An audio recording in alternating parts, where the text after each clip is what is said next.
The Anderson County Charter Commission to order, and ask the clerk if she'll please call the roll. Commissioner Fritz, Here. Commissioner Smallridge, Here. Commissioner Bueller, Commissioner Isbell, Here. Commissioner White, Here. Commissioner Meany, Here. Commissioner Bochamp. Here. Chairman Stonebrook. Present. 7 here and 1 absent. Okay, we got a quorum. At this time, I'd like to ask you to stand for the prayer by Commissioner Fritz and pledge led by Commissioner Meade.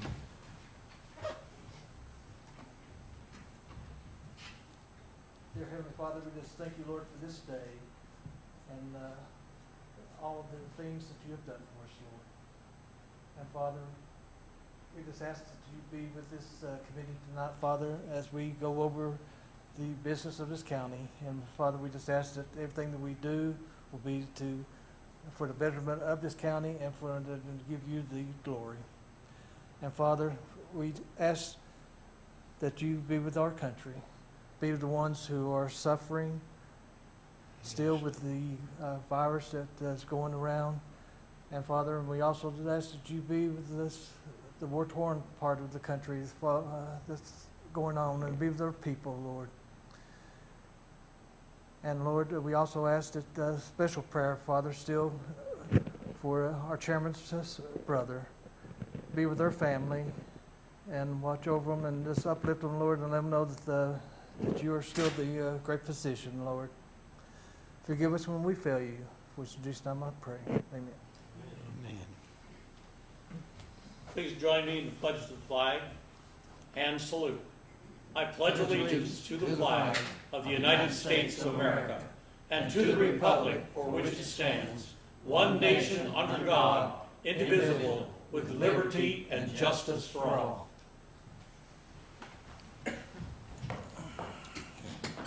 Thank you.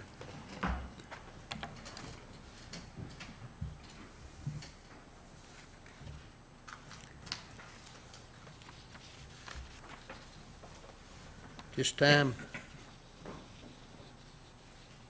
get the minutes from the April 20th meeting.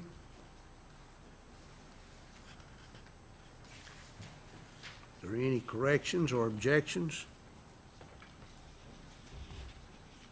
I do have a comment, though. I really like the minutes done like this. Yes. This really helps when somebody else looks at the minutes online. They can go, oh, look at all this stuff that was done. And if they want to have a question, they can get enough of a little whiff of the things that we talked about that they can have knowledgeable questions when they call or when they attend the meeting. So I think this was a good move to put a little more detail. Thank you, Annette. Yes. I'll move for approval. Motion made to approve the minutes. Do I hear a second? Second. Motion made and second. Any comments? Not, all in favor, let it be known by saying aye. Aye. Opposed, with a like sign. Motion carries.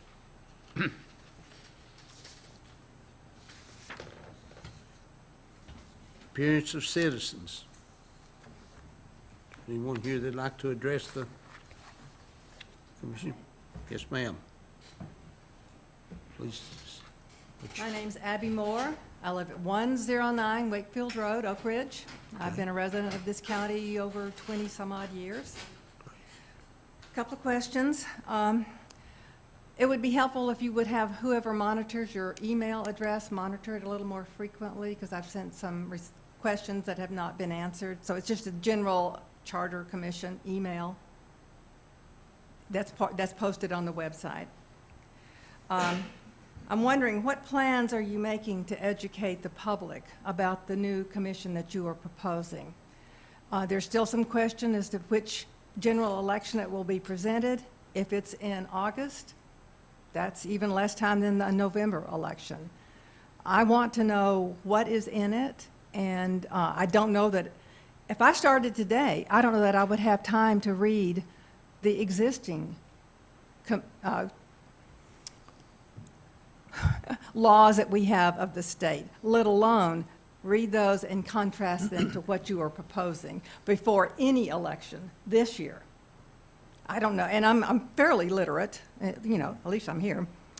And my other concern is how much has and will this continue to cost the citizens of Oak Ridge to adopt this charter? You've been meeting for several years now, and you have used the law director's time. You may be minimally, you may be volunteers and may receive only a minimal amount of compensation, but our law director and his staff are paid by our taxpayers, and you have hired consultants to continue helping you write the charter. So I'm wondering how much has that cost now to date, and how much will it continue to cost as we move forward?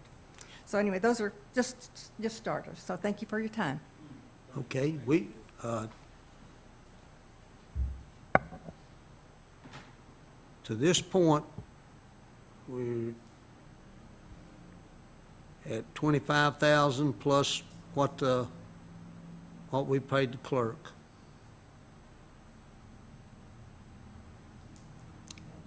On cost.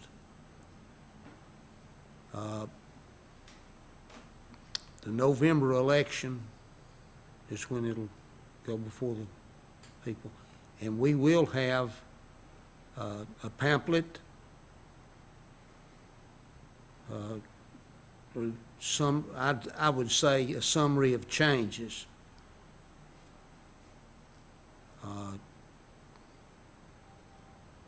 The goal of the commission was to write the charter with the fewest number of changes possible.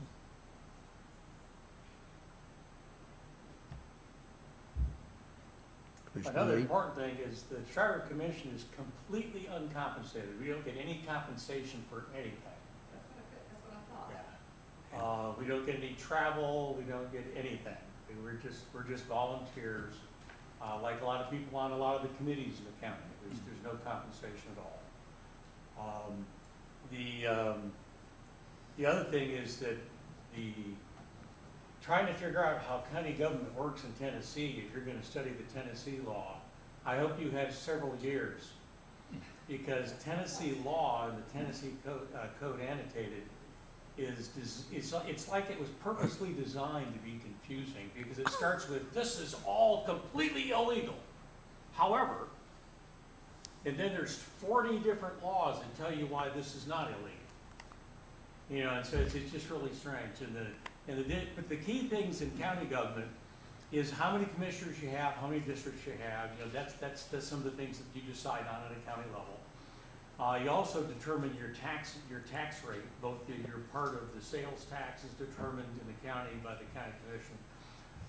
You also have the big thing the county commission does is the budget. In the sheriff's department runs under the laws by the sheriff's departments. The finance side of county government in Anderson County is run under what's called the 81 Act, okay? And it's a specific code of government under Tennessee law that we can select the one we want to use. And the primary characteristic of our form of financial arrangement is that the Anderson County has a finance director, which is basically hired by the county commission as a professional person that's in charge of all the financial part of the government, okay?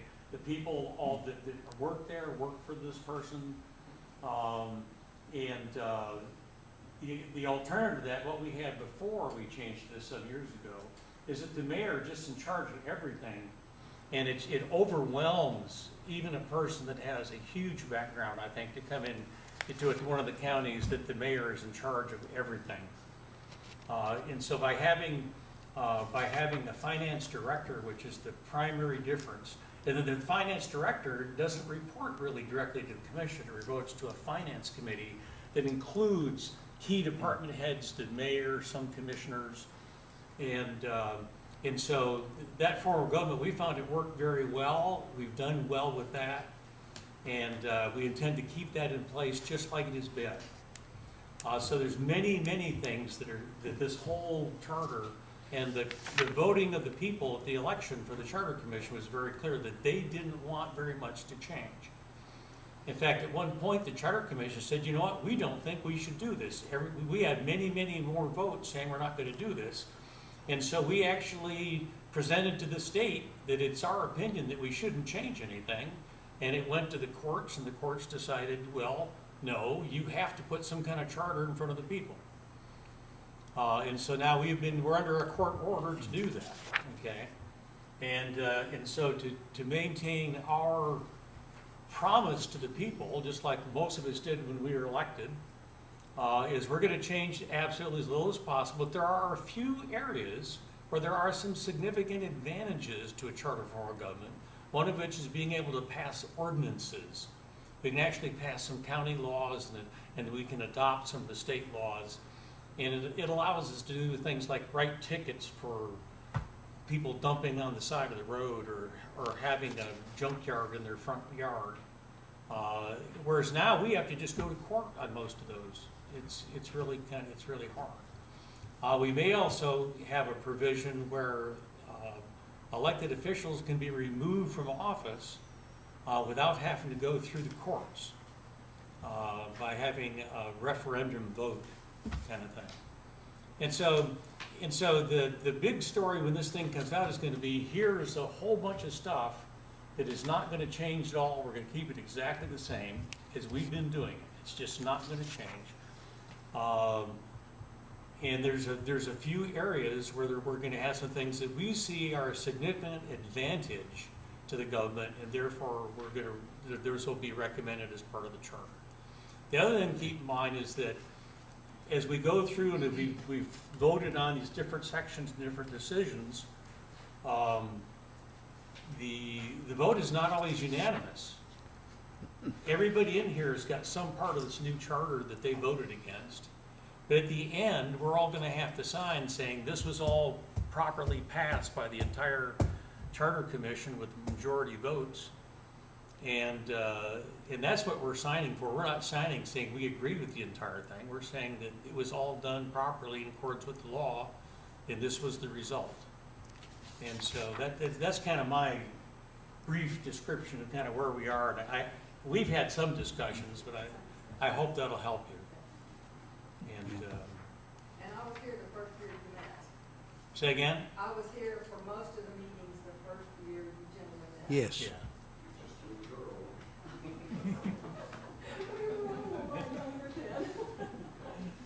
Okay. I appreciate it. I'm back again. I got tired. But thank you for coming and participating. Yes. In fact, that helped us tonight, instead of going over. Yes.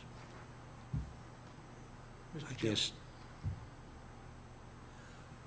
This past week, when we had a scheduled meeting that got canceled, me and Commissioner Smallridge was here, and we had the opportunity to talk to 3 of our citizens who came to the meeting also. And one of the big questions they had was, why are we got to have a charter government anyway?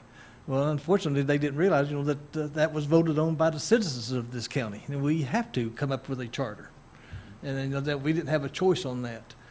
And so this is something that we were bound by law to do.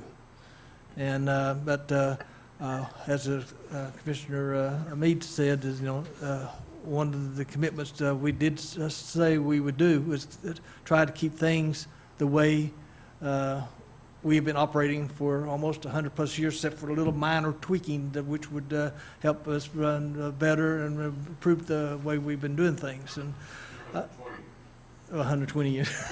200. Yes. But so I think there's explaining why we had to do the charter, and then just bulleting the what has really changed is going to really help people understand, what this charter is really all about.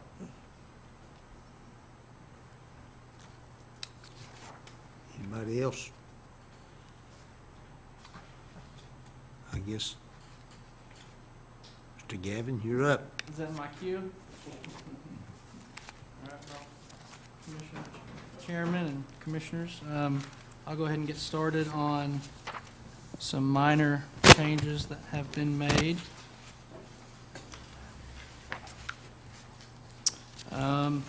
If you'll turn, please, to page 4, and that's still within the table of contents section.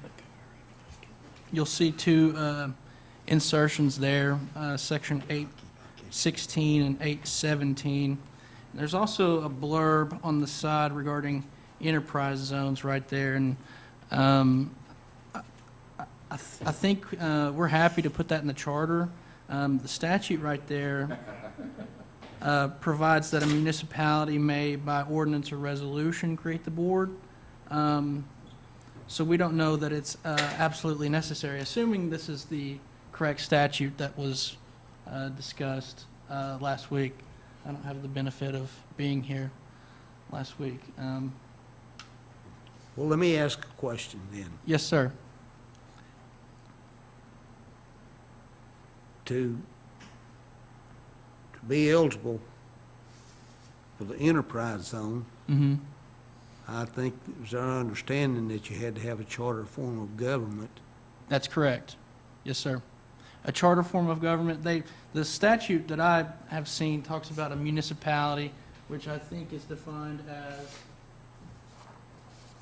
and I'm assuming this is the correct statute, charter form of government, a metropolitan form of government, or a municipality, which I guess generally means a city.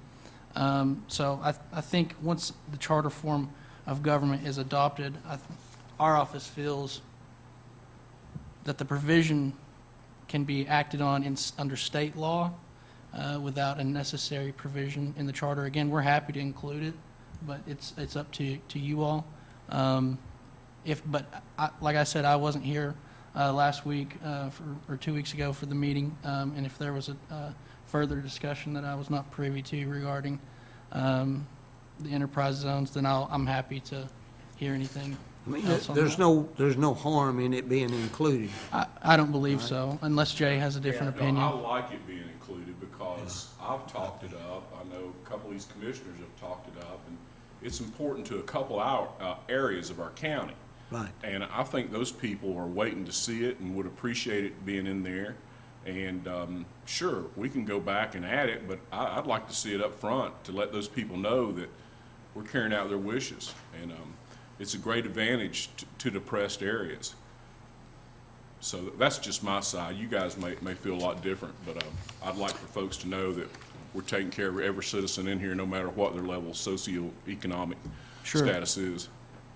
Yeah, but is there kind of like an understood thing, or do we need to say something about the fact that here we're saying, we're gonna do this in accordance with, 13, 208, 201?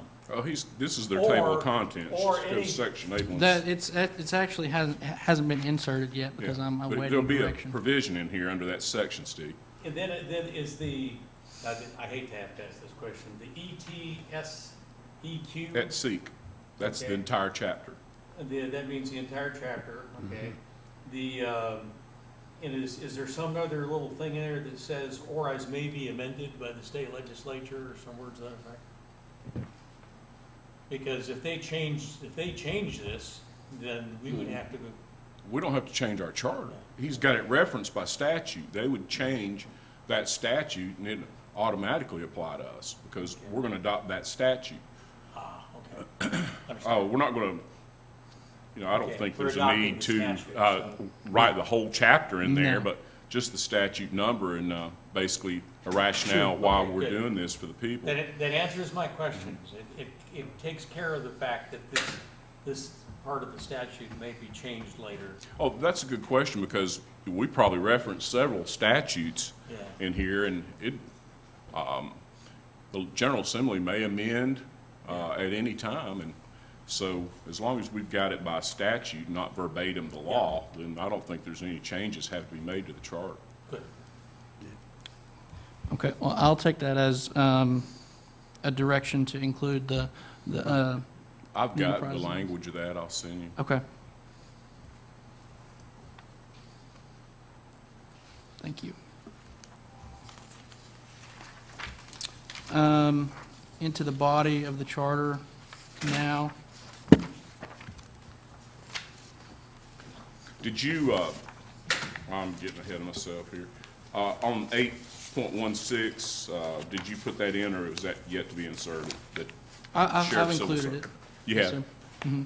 Okay. We can go over it if you'd like. Well, do we need to take it in order? I think we'll get to it. Okay, just go ahead, it's- it's yeah. fine. On the next one is page 9. At the top there, the last sentence, that's section 2.03, subsection I. I think we were going to come back to this. Yeah.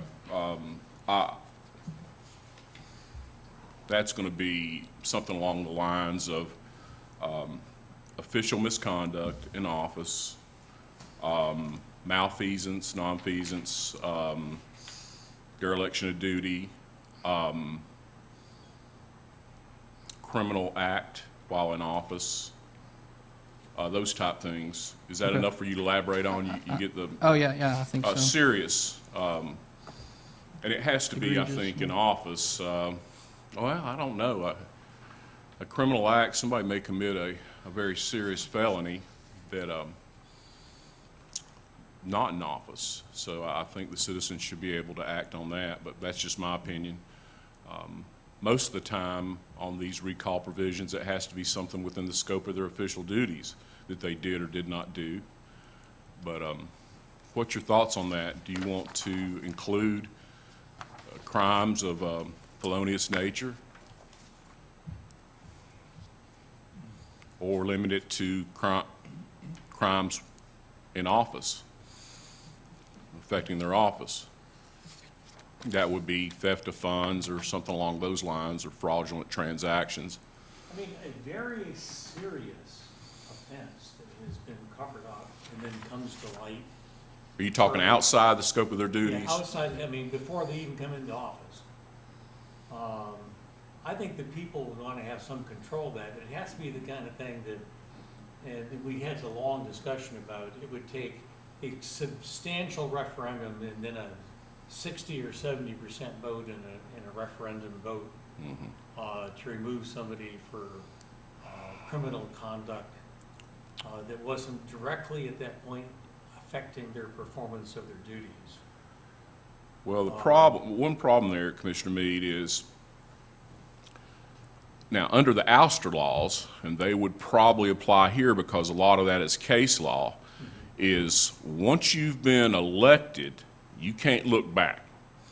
Like one of us or somebody that has a term of office commits something, an act in one term, they get reelected, they can't go back and file ouster for something that happened in the past. So you're kind of, the way the courts see that, the logic is the citizens have a right to vote on who they want to, and they consider the facts therein. But that's normally how it goes. You're, in a sense, cleansed of past actions once you're elected. Now, that would definitely be the case in Well, then. Actions in And it office. sounds like under the law where once somebody gets elected or re-elected, then everything else goes away forever. Does that include Well, charges that are currently being done? I mean, if somebody committed a major felony in the last 6 months of their term in office, then they got re-elected before it really hit the papers enough or something, that means that then that just goes away? Well, as I said, I prefaced that by saying that's the ouster law, and it may be applied to this.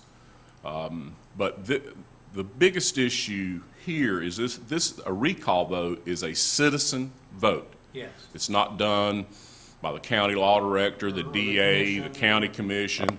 This is a citizen vote. Well, that's not what this is. What? This is not the recall.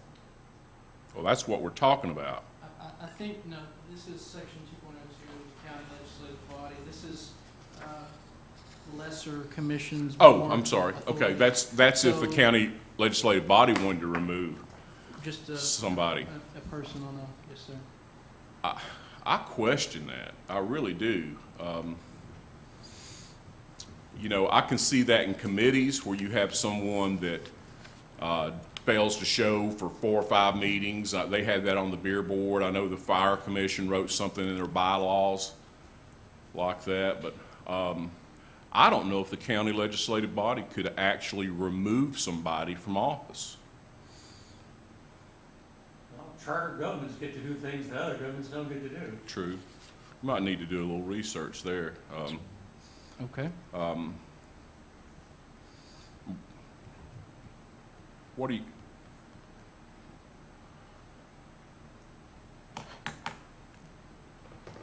what are you thinking here? What's everybody, are you thinking along the lines I am when I went back to the malfeasance, nonfeasance, dereliction of duties, excessive absences, crime?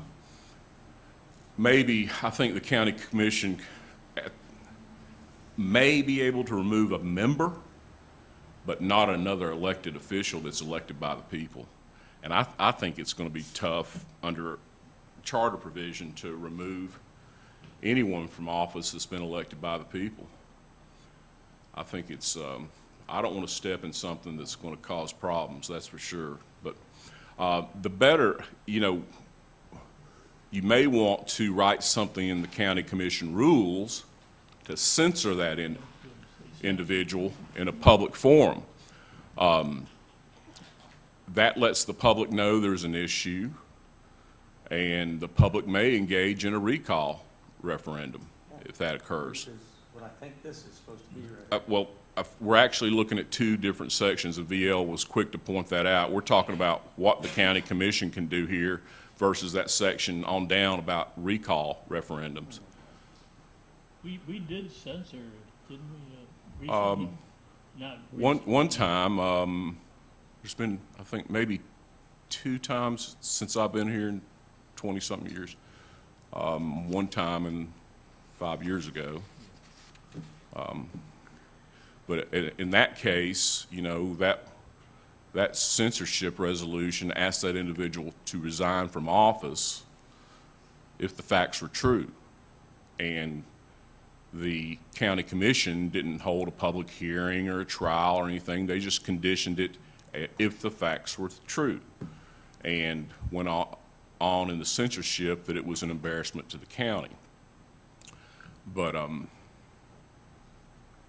that may be, I think we need to do some research. That might be the limit of the power, and that would be just to either put a provision in here that they can censure people, or we'll write it in the county commission rules, amend those rules to Well, allow that. What's your thoughts? Does anybody want to leave this clause and let us work on the language, or do you want to go back to the county commission rules as default position? well, I'm not for sure that it's talking about another county commissioner. Legislative body is talking about it. It says right there, the legislative body. Legislative body should have authority by resolution to remove or discharge its members for good cause shown. And we've kind of discussed the fact that good cause shown means official misconduct, criminal acts, things like that. If Well, I I was thinking they were talking about the different boards that they appoint. That's my interpretation of it. It's not talking about fellow county commissioners. It's talking about. Okay, I see that. I don't have a problem with that. If you're talking about only boards and committees, that's fine. But if you're talking about elected officials and members of the county legislative body, No. No, I that's don't not think what I'm that's talking going to about. work.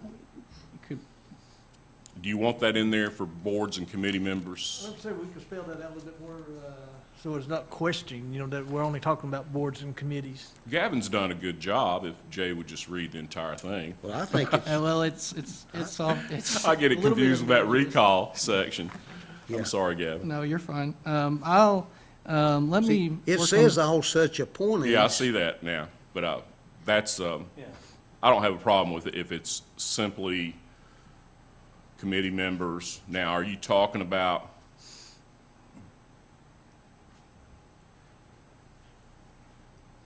boards or commission.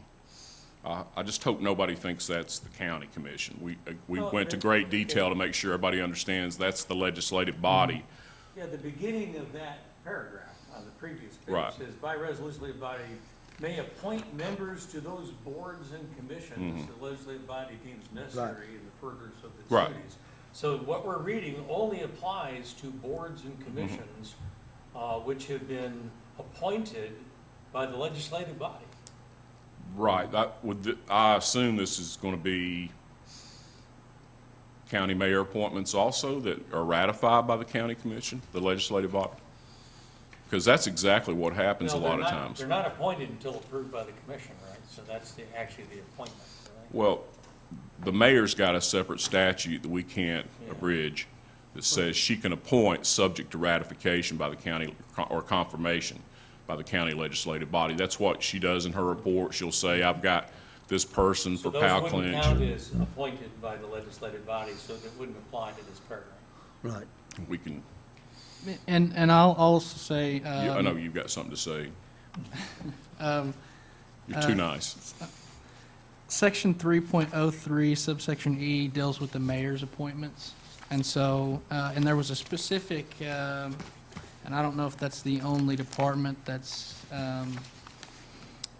appointed by the county commission, but there's an exception there for the Human Resources Department, and we can add or subtract there as needed, but that covers the mayor's appointees and Okay, and their good. by will also. So this would only apply to county commission appointments? Correct, yes, sir. To boards and committees. Okay, you want to take out commission and put And committees? commissions. or- Okay. Well, there is some commissions, but I don't think, Should that be boards, committees, and commissions? probably, Commissioner Meade, what do you think? I think if we can, You got to encompass list them all of all, them, they go yeah. by different names. yeah. I think something else that helps it too is we've defined the county commission as the county legislative body with capital letters, and that's specifically lowercase letters to try to encompass all of those. But I agree with Jay that as many names as there are for them, we should probably include those. So I will do that. Now, I wanted to make you aware, I got the Ctas update this weekend at the county attorney's conference, and there's a new piece of legislation. I have to pull the full body that says you can't put resident requirements on employees. Now, I don't think that would affect elected officials because that's been in Tennessee law forever, and that's, as soon as you leave your district or this county, if it's a countywide office, you're ineligible. So there's a new law on that subject, and we'll have to take that into account. I honestly don't think we have anybody that's under that other than me. I've got something in the private act under my job that I have to be a resident of the county, but we, when we overhauled the personnel policy of the county, we took out any resident requirements there. And that's been a question several times. Can we have preference for county residents? Well, you may in your own mind, if you're a voting member, have a preference for county residents, but I don't think we can put it in a job description now. But a person that's been a long time active county person is going to probably mention that, during their interview. I would hope so. So we're, We okay? We up to speed? All right, I think so. go ahead. okay. Yes. And regarding the residency requirement, if you look at section 2.03 subsection C on that same page, page 9, the 1 year prior, 1 year residency requirement to be a member of the legislative body. There was discussion 2 weeks ago regarding whether that was going to be thrown out or kept. I don't know if, looks like a motion failed regarding that requirement. I didn't know if we wanted to bring that up again. Any thoughts on that? Sabra? I wouldn't mind for it to just be 1 year in the county, because if somebody happens to get redistricted, like we've seen over in Knox County, there's a race over there where that happened, and because that person is a resident of Knox County, they can still run in that race over there. So we see how redistricting has panned out for us in Anderson County. We don't want to knock somebody out of being able to run because they might be right on that cutoff of Fairview or somewhere like that. So I think as long as it's 1 year in the county, I think that's better than saying in their district also. And a resident in the district, of course. Yes, At the time of election, and Yes. that's in state law. yes. So you like that 1 year residency before you can run for any office in this county? Yeah, I think it should say Yeah. county But only. not the I civil think that's district. the intent of what most people want. Okay, let us know. We need to make some decisions. I'll make that motion, Mr. Chairman. Second. Motion made and second for 1 year residence in the county Residency for any county office. office. Any other discussion? Need to call the roll. Commissioner Fritz? Because I think people in their district and for county commissioners should have opportunity for the people to know their commissioners. I think they ought to at least have the 1 year thing, so I'm going to say my vote no.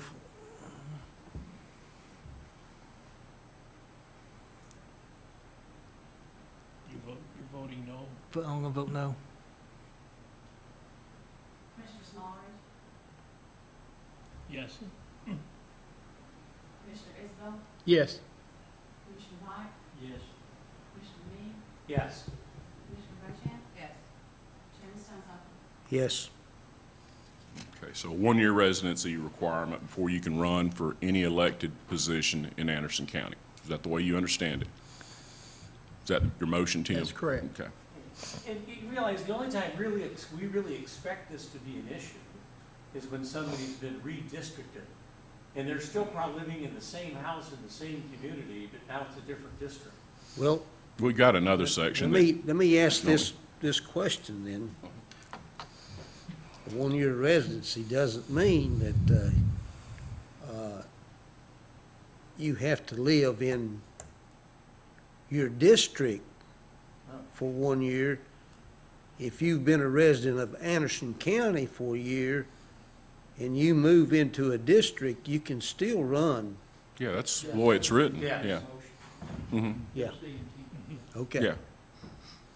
It's not saying you've got to be a resident of your district. Well, Right. It- Well, the motion carries. Is that what, it does say the district, but I think Commissioner We- Bochamp's discussion was to delete the term the district and have it Right. just be the county, and I think that's what I was thought going on. we voted, or we discussed that before that, on that Yeah, issue. It's state law that Yeah. they have to live within their Sure. district to be able to even run. so, Exactly. Yeah. But not for a year, according to this. You still have that reapportionment provision in there that, That's state law. Yes, yeah. okay, that if addressing specifically what Commissioner Bochamp, Yeah, I Okay. think it's subsection B right above it. okay.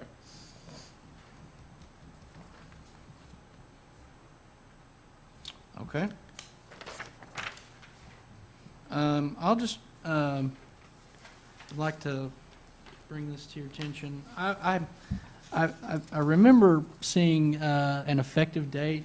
Have we talked about an effective date for this charter? Yeah, I was trying to prepare for this meeting, and I was trying to think about an effective date, but the statute on that basically says it's effective when passed.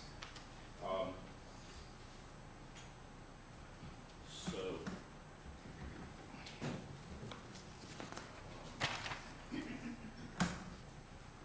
If you think about how little we're actually changing, I don't see that as being a big problem.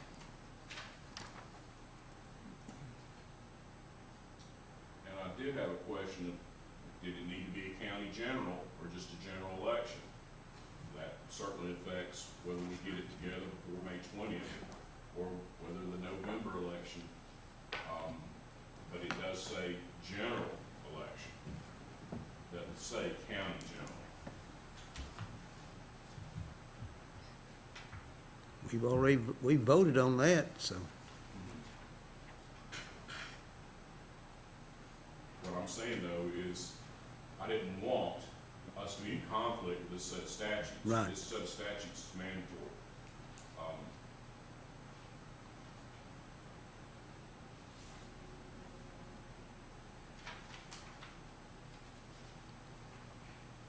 Go ahead, I'll find it in a minute. Okay.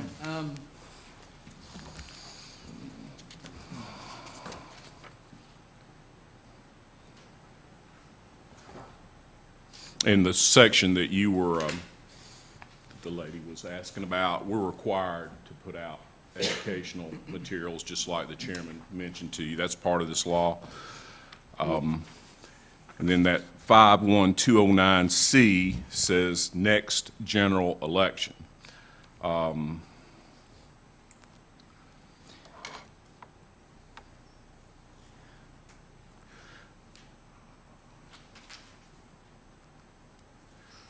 proposed charter shall be deemed ratified and adopted if it is approved by the majority of those voting in the referendum. I think I have a more specific statute. Yeah, here. I know there's something better than that. Yeah, if you, it's upon the ending of the This incumbent. is the one that has 80 days, this is it. Yeah, the charter form of government shall take effect in the county on September 1 of the year in which the terms of the incumbent members of the county legislative body expire, provided that such referendum shall have been held at least 80 days prior to such date. Well, that's interesting, because you see the dilemma that's starting to pop up there. If you go to November, then the only time that can be effective is when everybody, this term that they're elected to, take in August and take effect on September 1, then it won't be effective until 4 years after that. Is that the way you read that? Let me read it one more time. That's the way it sounds. Yeah, the November 4th election is already into their next term. So, okay. See what I'm saying? Mm-hmm. Yeah. So it wouldn't be effective until 2026. Okay, 26.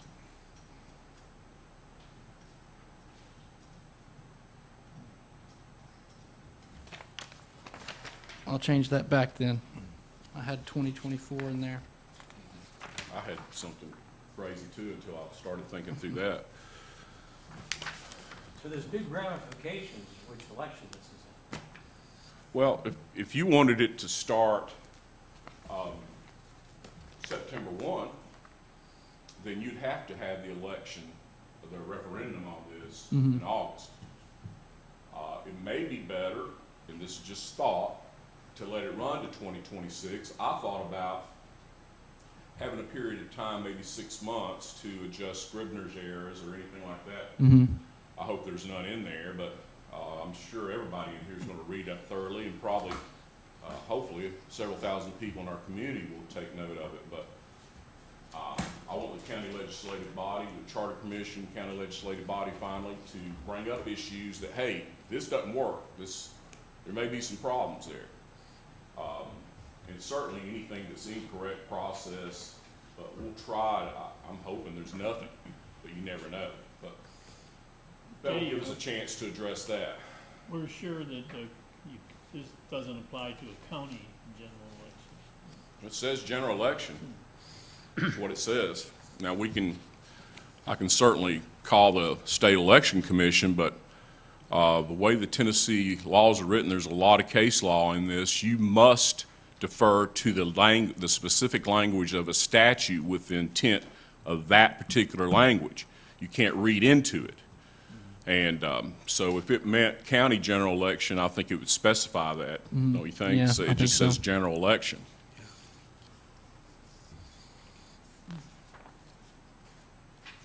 Okay, you ready to move on? I think so. Next, page 14,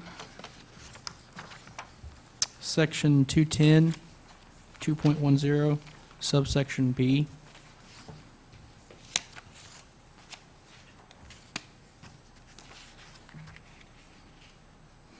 There's a note there, and I believe there was discussion about changing the mayor's veto of any ordinances or resolutions by the county legislative body to 3 days instead of 10. Excuse me. I don't know if any further action was going to be taken on that.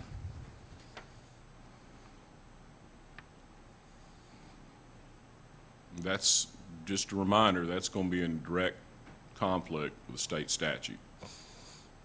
And, you know, sometimes you don't get all the facts. We had a veto 2 months ago on a resolution opposing the new utility law. And our mayor did some research, and it took her some time to get responses back from the members of the Senate. 3 days may be extremely short. You run a risk of a challenge on that because it does contravene the state law on the subject. You saying we need to eliminate? Go back to the. Well, he's got 10 days in here. That's, Follow state laws. yeah. Yeah. I see a lot of times where you don't get, our mayor likes to write a letter, which I appreciate, and I think you all too, when she vetoes, telling the reason why. And a lot of times, we can adjust that resolution. It's for good cause, and we've done that many times where we didn't have to override a veto, just something minor. And sometimes you don't get all the information back, just like the situation that we were referring to. She had to reach out to one of the senators that sponsored that bill and wait till that's going to be almost impossible to do in 3 days. I don't want to cut off that ability, because that's a checks and balances that we want to have. Yeah, now, to me, there, in that section 210B, that first sentence to me doesn't read like, maybe it's because I'm an engineer and not an English major. Your turn shall be returned to county within 10 days after the ordinance or resolution is required by this charter to be submitted to the mayor. That doesn't sound right to me. Well, Section A requires it to be submitted to the mayor, and that way you're Correct. writing it. Yes, sir. It's just you got to read A with B. I can amend it to make it after the resolution or ordinance is submitted to the mayor, if that works, or.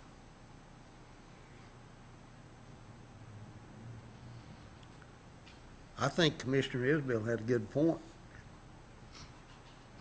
What does the state Yeah, statute say about it? just write it like the state statute is, and Got it. I don't think there'll be any problems. If that's okay with y'all, I want to make sure that's okay with the majority, this membership. This is just another thing, I think, that we don't want to change things that don't really have to be Exactly. changed. That's what you've said, everybody said several times here. So we're staying with, Comment on this little block 10 is days. comply with state law. exactly.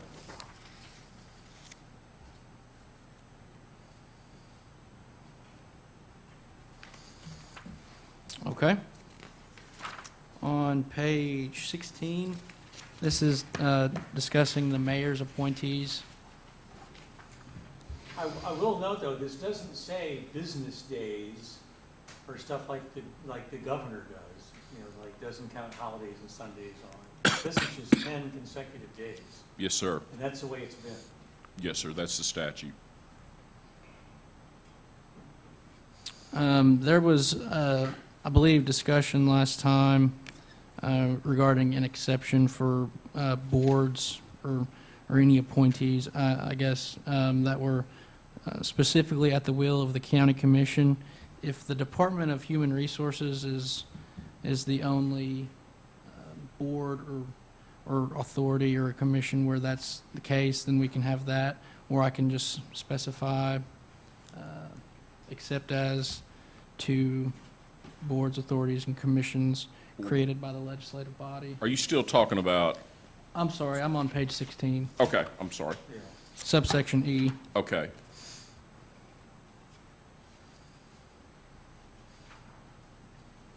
I think what we were trying to say is you needed to include resolutions passed by the legislative body, not just specifically HR.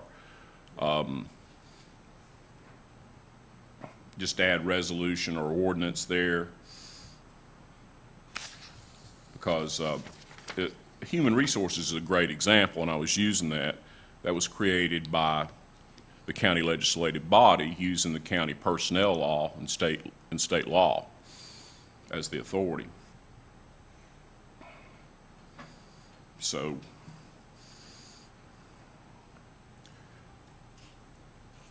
resolution or Okay. ordinance, what do you think? Sure. Yeah, that's an exception, is what you're Yes, saying. Correct. Mhm. Created by, okay, got it. Got it. Yep.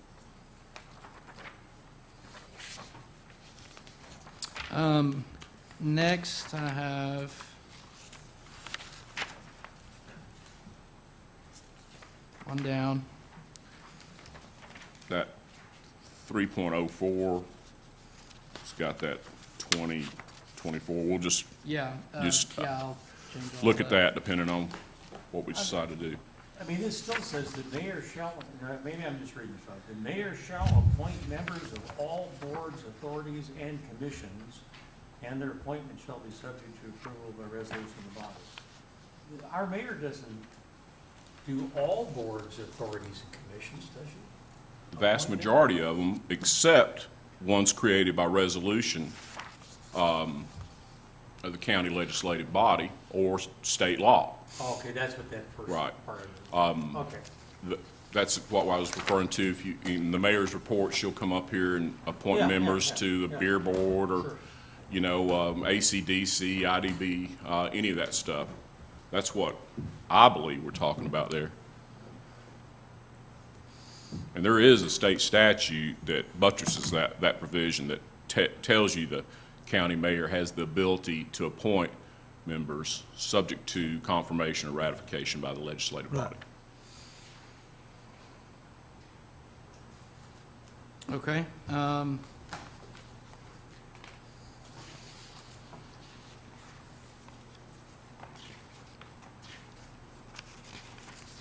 next is gonna be quite a few pages back. Page 24. Now, is that the way it's gonna work out? I'm sorry? Does that end up being the way we just decided this is gonna go into effect? Because this isn't going into effect that soon, so I'm letting it wait. Unless we do this in the August election. Oh, you're talking about the effective date? Yes, Yeah. I will change that Mhm. to the correct date.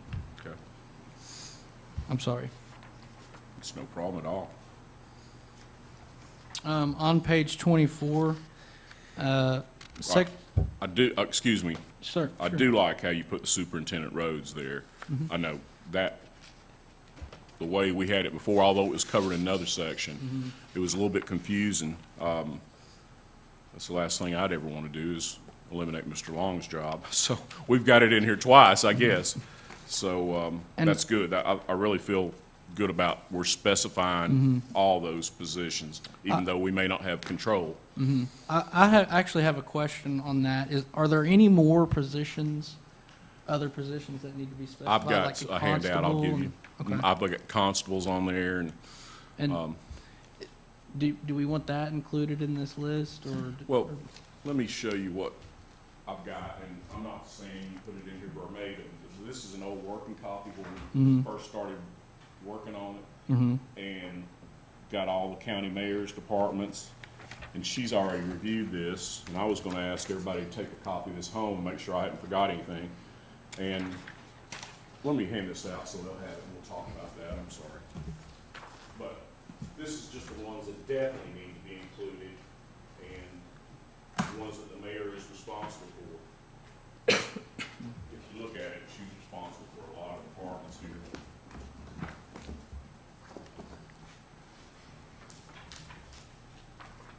I'm talking about this first section there. And what, again, we're not saying this is verbatim, this is what we worked on originally, and let Gavin incorporate this into the master plan. You got that. Oh, we got the county mayor listed here, and this kind of goes under the thought process that some lawyers say it's not in the charter, it doesn't exist. Well, that may be true to some degree, but you always want to have it to where you're flexible to create other departments or eliminate departments that are not specified by the Tennessee Constitution as mandatory. So, and it starts off by constitutional offices, but the county mayor has the ADA coordinator, animal care and control, building and grounds, building commissioner, community planning and development, codes enforcement, and the mayor asked me to put dental clinic, only the local component and assigned county employees. You know, that's a joint agreement with us and the state health department. Emergency management, emergency medical services, fleet maintenance, grants coordinator, health department. That's the local component and the county employees that are assigned to the state health department. The historian, that's archives and records, Office on Aging, Senior Center, pretrial release, solid waste, stormwater, and any other department deemed necessary to county government operations as recommended by the mayor and approved by the legislative body. So then we go down to the other. Pre-trial release is not judicial. What? They have one of the things the mayor runs is pretrial release. She does. Yeah. Learn something every day.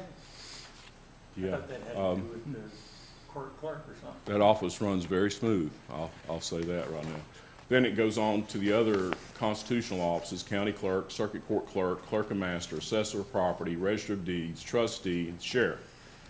Then it labels the judicial offices, and that's the circuit and criminal court judge, the chancellor, the general sessions court judges, Division 1 and 2, juvenile court judge, district attorney general, district public defender. Now, we all know that that's number 1, number 2, number 5, and number 6. Although they do get some funding, they're actually controlled by state law. But we are in partnerships. We provide them with supplemental funds for their offices and space. Then you've got other elected officials, and that's where your highway superintendent and the constables are. And if the constables are still in here, the mandatory offices, these are things that were required by state law: the election administrator, the finance director, the law director, the purchasing agent, and the school director. Discretionary departments, and these are offices that are established by Tennessee general law, private act, or resolution of the county legislative body, and fully funded by the county. That's alternatives to incarceration, Anderson County Television, countywide fire department. Now, that's basically, we don't have a countywide fire department, so this is an enabling piece of legislation that would give us that in the charter. I believe that somewhere down the line, we're going to have to make some changes. Our volunteer fire departments are struggling. But anyway, I want to have that enabling authority already in there. The drug court, human resources and risk management, IT, judicial commissioners under the circuit court clerk, juvenile probation, libraries, magistrate system. We don't have those, but here's the same thing. This is enabling authority to go ahead and put them in. Parks and Recreation under the Conservation Board, tourism, and veteran services. Now, I'm going to need your help and make sure I didn't miss anything there. So if you can, all of you are very familiar with county government, just review those. Ancillary organizations, and I don't know that they have to be in here, but these are organizations that we provide either funding to or in-kind space in the courthouse or in buildings, and they benefit our county citizens directly and work in partnership with the county government. And that's Allies for Substance Abuse, Anderson County Economic Development Association, the Chamber of Commerce, the IDB, Industrial Development Board, E911, the Health Department, and that's referring to the state end of it, the medical examiner, that's under contract, probation, that's under PSI, 7th Judicial Crime Task Force, that's a grant operated by the District Attorney General, Child Advocacy Center, countywide volunteer fire departments. We provide those with all countywide fire departments with monetary donations and also sometimes fire trucks. Community Mediation, CASA, Soil Conservation District, and the University of Tennessee. We either give these organizations money in our budget or we give them space in the courthouse. But anyway, that's just for you to Okay. work with. That's very helpful.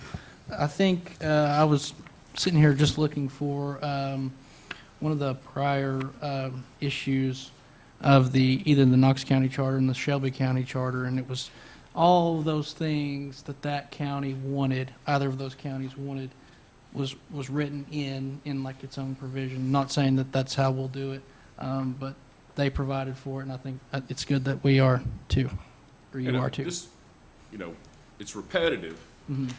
because a lot of them are already in here, but at least that's something we can work off of and make sure we're not forgetting anybody right up front.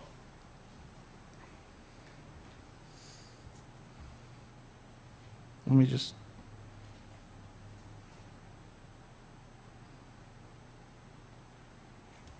Okay.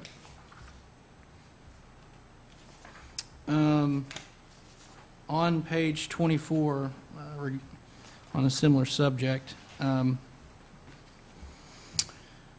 formerly in section 5.01, subsection B, that last sentence there said something to the effect of any general sessions courts, juvenile courts, and child support magistrates at the time of the adoption of the charter shall expressly continue. Jay made a reference that the general sessions courts, or the juvenile courts, the general sessions courts, and the child support magistrates, I think, were set by state law. I've deleted the reference to the child support magistrate in this provision. There's a state statute regarding the child support magistrate and its position. I've left general sessions courts. That's general language that counties, that last sentence is general language that counties have used when adopting a charter. But if you look down at section 5.04, I've provided a specific provision for the juvenile court. This is a way that I think Knox County did it, to expressly provide Yeah. and for its continuance. If that's okay with you, Yeah, and that'll also be reinforced by the listing of the private acts, maybe in an appendix. They went through those last time, and they decided which one of those private acts they wanted to keep, and of course, juvenile court was one of those, so that'll be listed also in an appendix probably. and the general sessions court, it's kind of weird. There's a private act that creates it, but then there's also a statute that provides for a general sessions court if you don't already have a general sessions court by private act.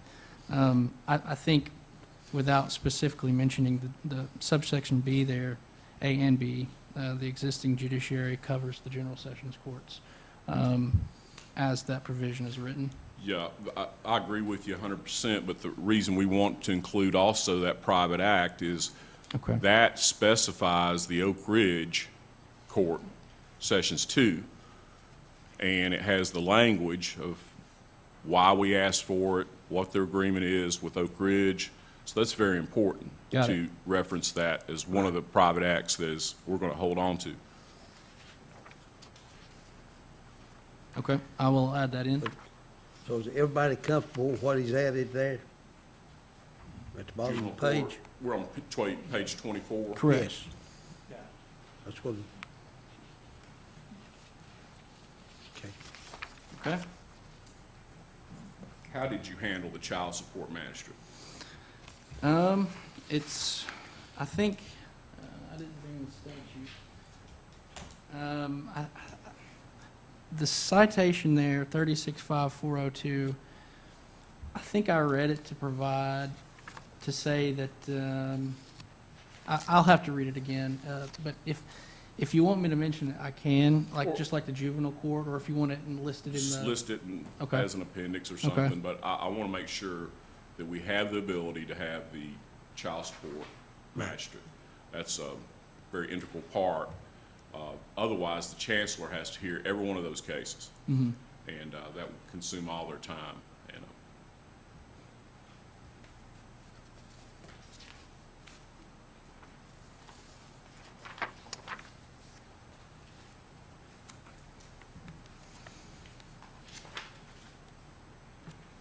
On the next page, page 25, you'll see at the very bottom, section 6.01, subsection F. I think we've resolved the 1-year district Yeah. requirement by deleting the district, the term district in that section. Well, this one, It's for yeah, the Board of, now this one says in the district. the other one did also. I think, we were gonna strike it. Is that, That, earlier tonight, we went through that other provision, and you just wanted a 1-year residency in the county. Now, this, and you said, but this one actually says district.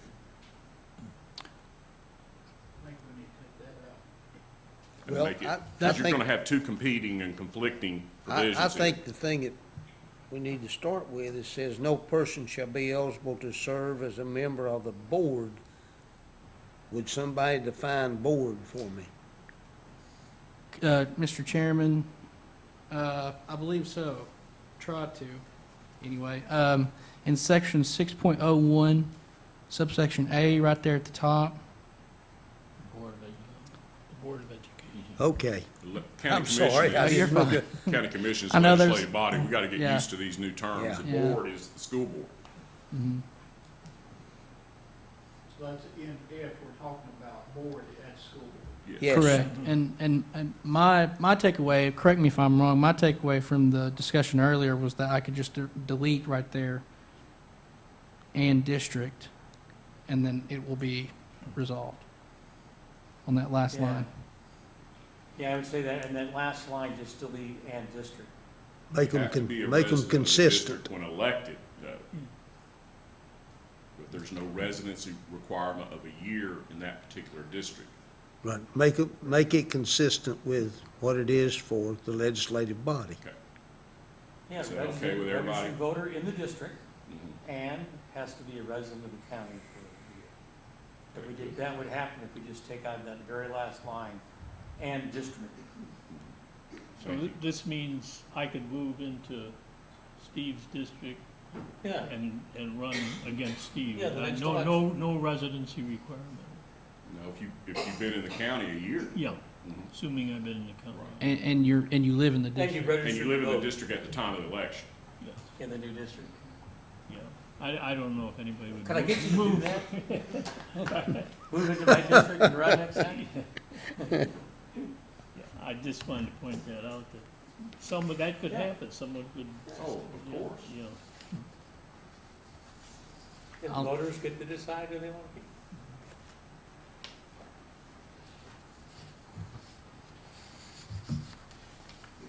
I'll strike that.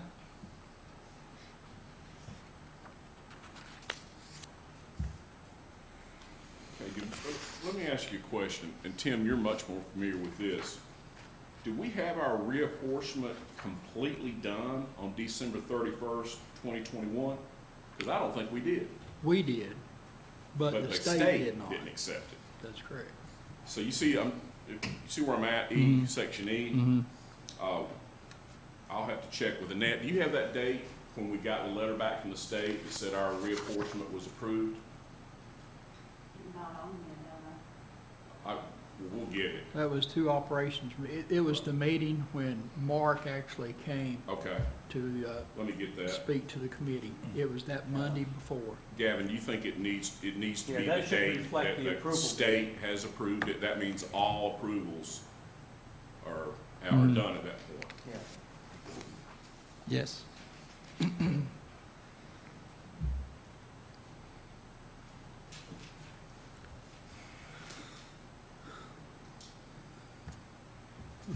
Okay.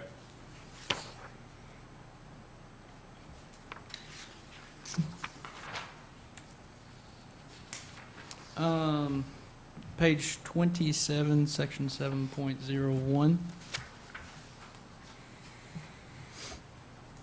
And this is kind of along the line of our discussion earlier. There's a note there, I think the last time this was discussed, if we could specify which elections would be nonpartisan. And my question here, and I provided no further commentary, my question is, do you want me to provide for that in this provision, or should I specify that in the commission? Nonpartisan versus partisan elections needs to be decided. You talked about it several times. I think there's a lot of citizens that would like to know which way we're headed there. And Chairman V.L. Stonecipher made the comment when that was, when we had a couple of people present that asked that question. We've made no final ruling on that. We haven't. So we can write two different provisions and you can look at them both, or you can go ahead with a motion and we'll get it in there either way. But if you do want partisan elections, tell us that you want it countywide. As it stands right now, I think only the constables and county commission have been in the past, but this time the local executive party asked for partisan election. So I think we held off on this, the way I understood, waiting for an AG opinion that the mayor may be asking for, and I haven't seen it yet. Has anybody seen that AG No, opinion? I've been asking for it, but I have not received it. I've been checking the list. I didn't check it today. Huh? I can forward it to you. Do you have it? Yep. Is it a recent one or is it the old one? No, it's probably less than a month. Less than a month? Yeah. Okay, can you send it to me? Sure. Okay, And could you put me on? that's why we've got that on hold. So you can't tell us Did you what it send says? It's lengthy. Again, as I said last week, for 220 years, county commission and constables have been nonpartisan. And you can't tell me for 220 years, we have been wrong. And then I've been voting illegally. So I think. I don't think that's what, I don't mean to interrupt you, I don't think that's what they're saying. There is a permissive statute that allows the local executive party to call for primaries. That's always been there the last several years. Well, I'm So, talking about the, Attorney General can't come in here and say, well, what we've been doing for the past 220 years is we've been illegal. Sabra? that'd be a big step if they said that. I don't think they, but whatever, I hadn't read it. Yes, go And ahead. I've stated in the past that Oh. the parties can do whatever they want to do. If they want this to be partisan elections, they should have that right to do so. Even if it's voted on by this committee that they decide it's going to be nonpartisan, the Republican Party and the Democratic Party still has the authority to do a caucus, and they can put forth their slate of candidates that's going to be on their Republican ballot. So whatever it's trying to be done, there's always an alternate route to go the other way with partisan elections. So I just Yeah, want to I make that agree. point that these two parties have the right to do those things if they want to. I agree with you. And I've always said, if they wanted to call for the primaries, that's fine. But there's this, what they call, and I'm not really familiar with it, somebody's more familiar, let me know, but there's something called a bonification process, like a vetting, to decide who can run, Republican or Democrat, through either party. They have to, I guess, vet you, and you have to come before that committee, and they determine that. There is a concern with the constitutional provision that says, that's Section 4 in the state constitution, says that no political or religious test other than an oath to support the state constitution, the Constitution of the United States, shall ever be required as a qualification to any office of public trust inside this county.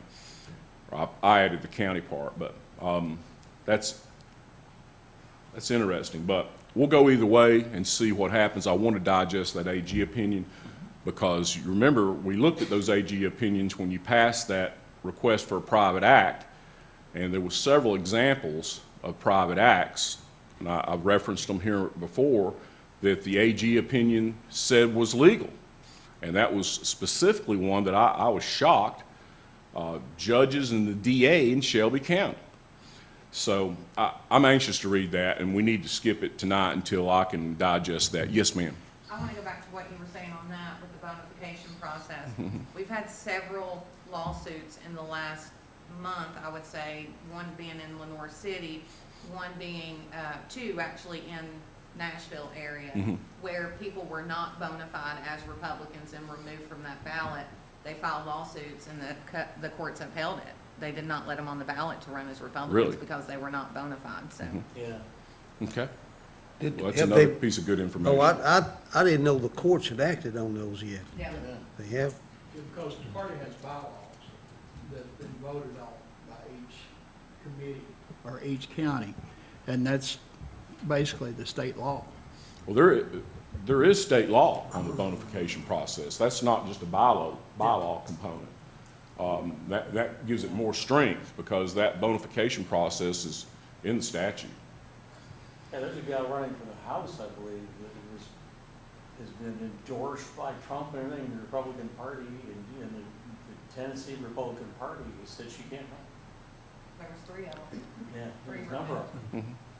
Okay, Tim, if you don't mind, send that to me and we'll come back to it next. You know, I Trying to find it now. I find it appalling that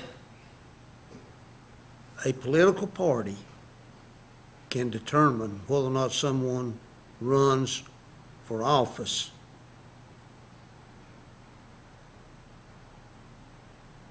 in a democracy.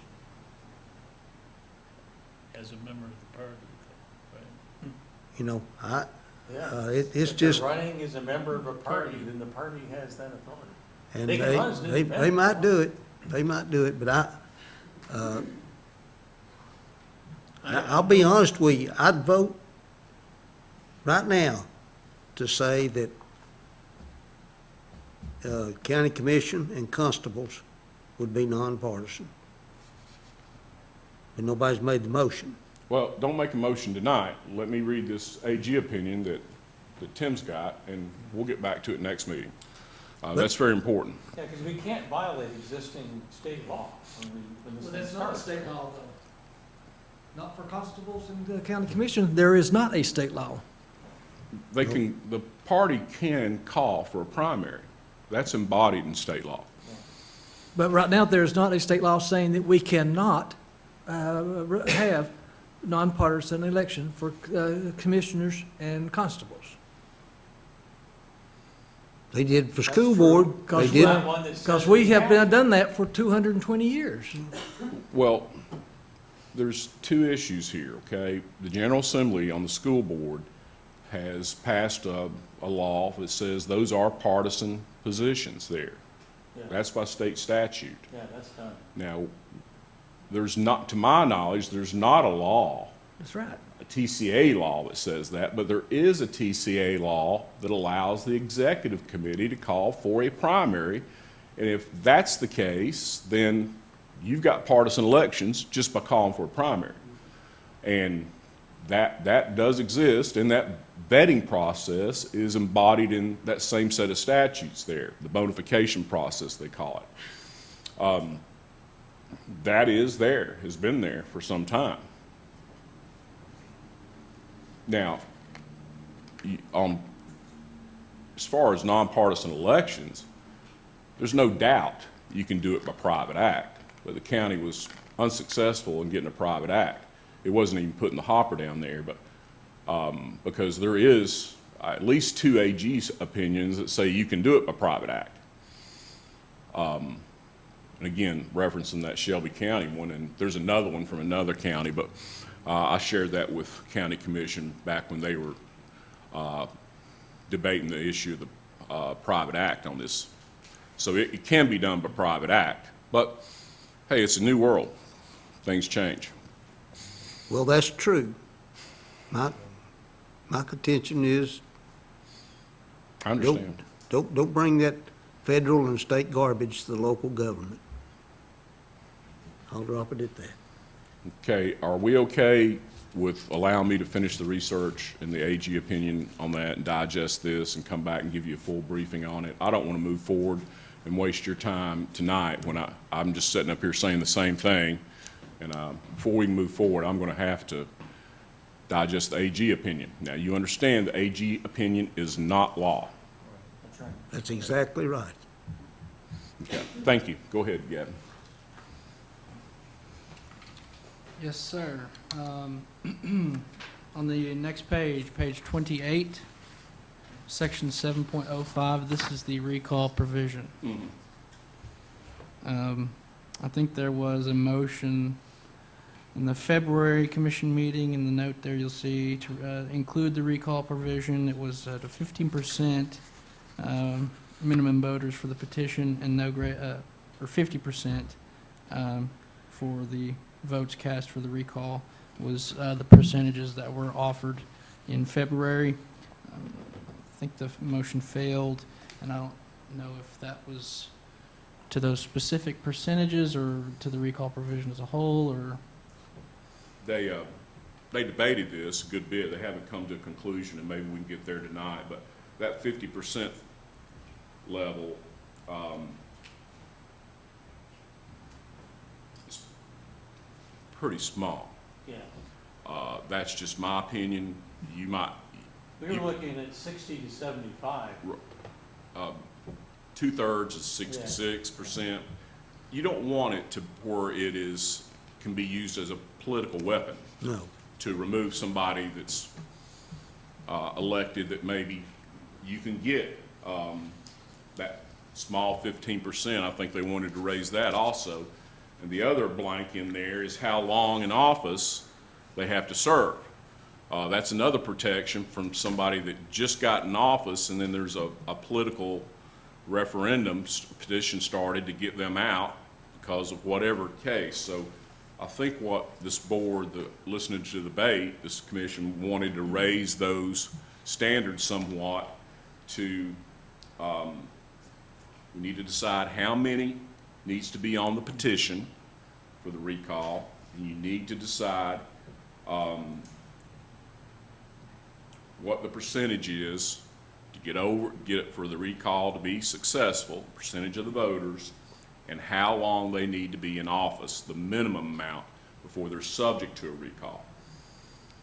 Those are decisions, and the recall can't affect employees. It's just elected officials.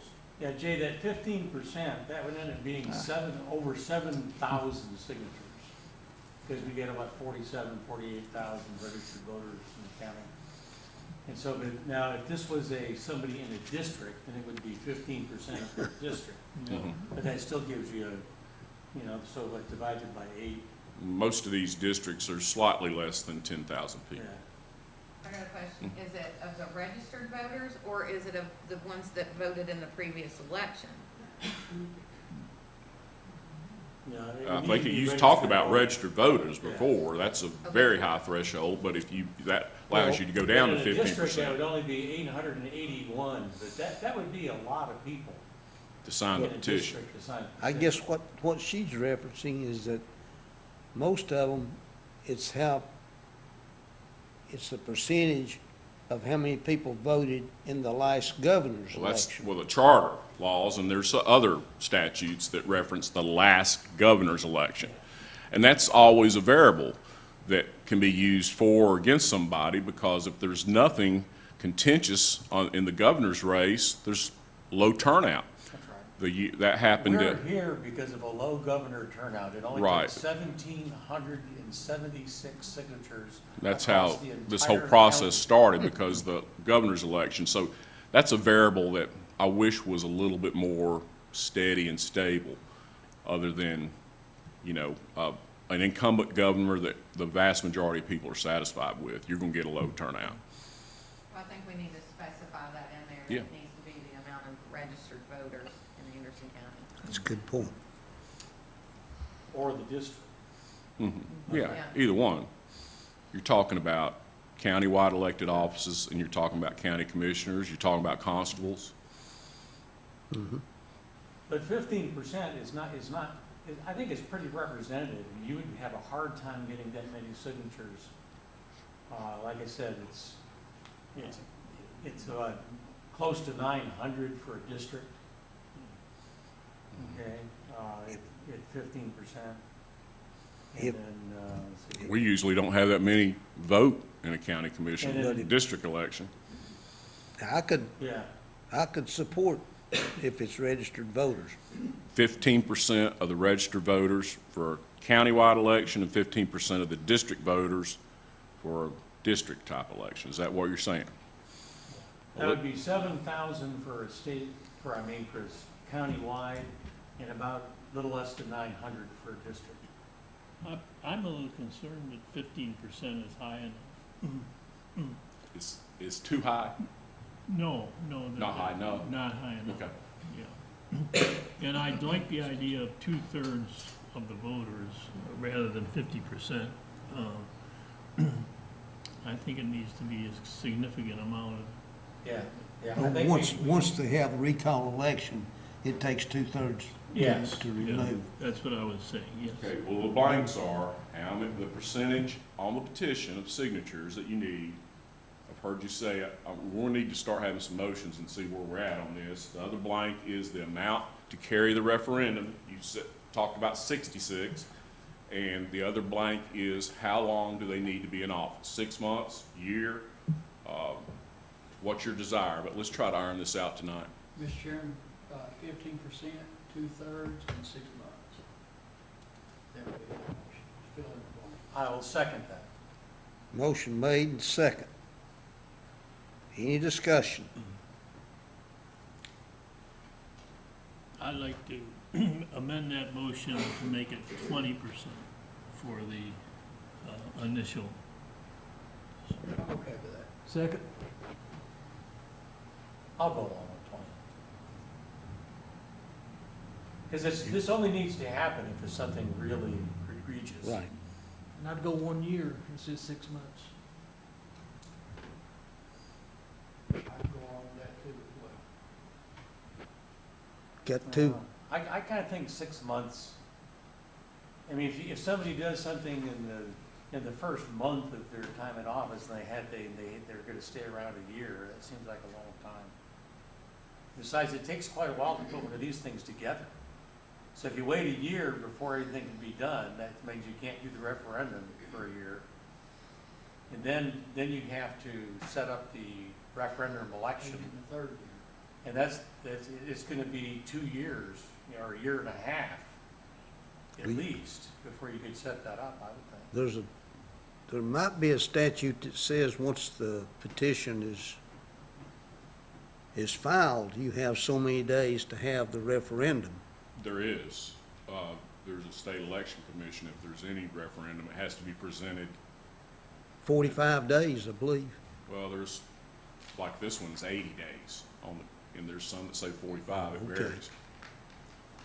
So yes, there is a amount of time that petition needs to be in the election commission. They have to verify the signatures, the process, and then get it on a Right. ballot. And the problem is, the county commission would have to authorize the funds to hold a recall if it's not attached to a general or primary election. That would be a second, a individual type vote. Yeah, have to be funded.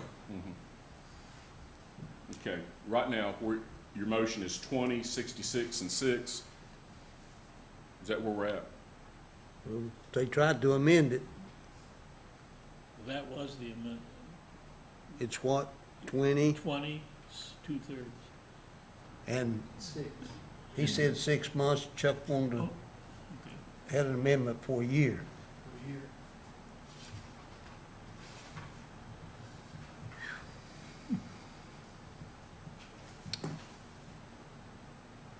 I guess we probably need to vote on the amendments first. Mr. Chairman, I changed my original motion to include Commissioner Smallridge. Yeah, the 20, Second. the 20 and 66, we both agreed. Okay, So really the only. Primary, amendment- the only thing that we really need to vote confirming that change, and then I think we need to have a separate vote on the 6 months. yeah. So all in No, favor the of, original motion is 6 months. all in favor of No, the, that would be a different motion and a different vote. the For motion, 1 year, the motion that we're voting on is for the 20%. correct. 20%? I thought both the maker of the motion and the second agreed. Yes. So you could wrap them all into one then. They didn't agree on the 1 year. Oh, Well, you didn't get a second on you didn't that get a one. second. Oh, did you? I didn't hear it. So you're voting on the 20% and 66.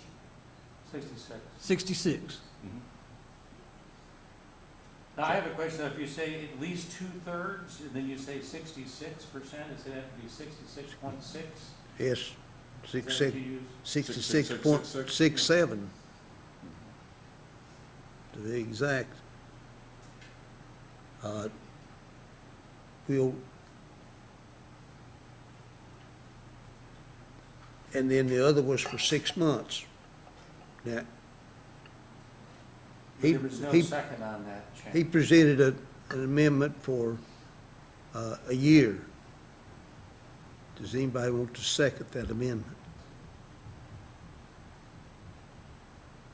Dies for lack of second, and we'll vote on the motion with 6 months. Would the clerk please call the roll? Commissioner Fritz, No. Commissioner Smallridge, Yes. Commissioner Isbell, Yes. Commissioner White, Aye. Commissioner Meany, Yes. Commissioner Bochamp, Yes. and Chairman Stone's Yes. So that is 20, 2/3, and 6 months. That's Got correct. it? Thank you. We'll hear that. Gavin, back to you, buddy. Yes, sir.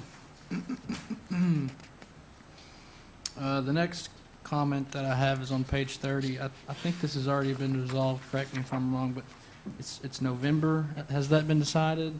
Was that decided last week or What's 2 that? weeks ago?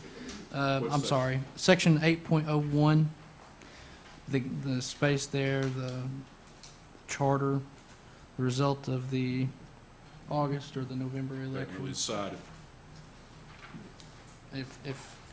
If we want to wait on that, we can, and Well, we voted on that at the last meeting, but that looks like that could be a change. Yeah, but there's new information now Yes. that it would delay things almost 4 years.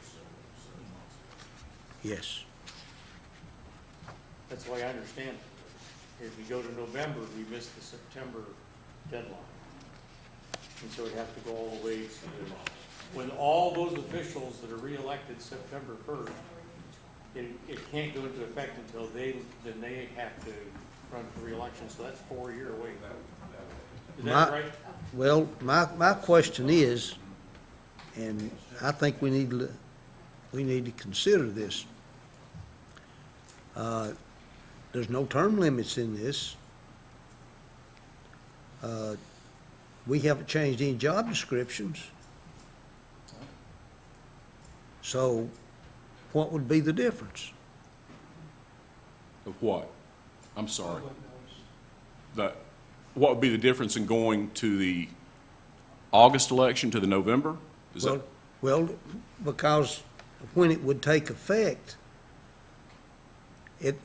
I'm, you use November, you're gonna have to wait 4 years for it to go into effect, So 2026. can't pass ordinances, can't do the economic zones, there's a whole list of things you wouldn't be able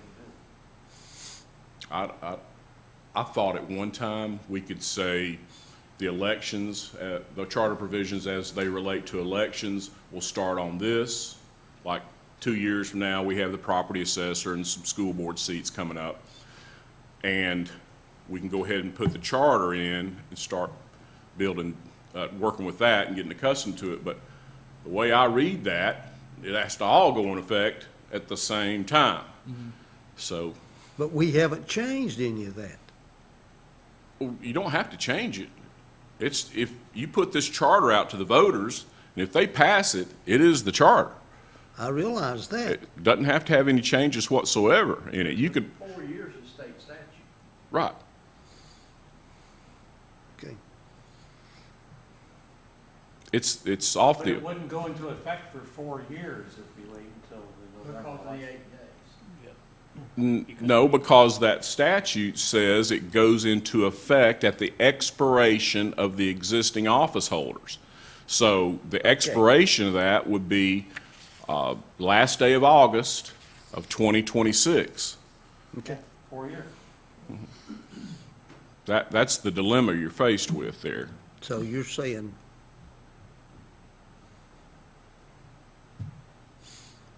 I think one of the biggest concerns you guys have, ladies, have had is the educational component of this, which we're required to do to get out here. We don't want to rush ourselves.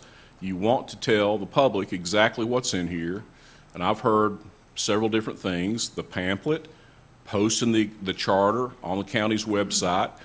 I've heard delivering it to libraries like we did years ago with Blockhouse Valley files and things of that nature. One time you mentioned doing community meetings, public hearings. I think it's very beneficial. Looking at it from a citizen's perspective, just like the lady said, I would want to know exactly what's in it and what has changed. And I think every one of y'all support that. I've heard you mention it several times, that you want to get out here and tell the people this is in it and this hadn't changed, these are the changes, and educate the voters. A good vote is an educated voter. And I think we have that obligation, and there's part of the charter laws that says we've got to do, summarize, I think is what the word is. Well, I tell you, I think we need to probably finish what we've got here tonight, and then let's say exactly what do we have left to act on, and see where we are. Well, go ahead, Gavin, and I'll talk. I just want to bring up something real quick I've been thinking about with respect to the statute as to the effective date, if I can. Yeah. I would like to think about this some more, if I may. Sure. Because Of course. the Knox County Charter and the Shelby County Charter, the Shelby County had the vote or proposed the charter on September 1st, I think, or thereabouts, 1984, and it went into effect in 1986.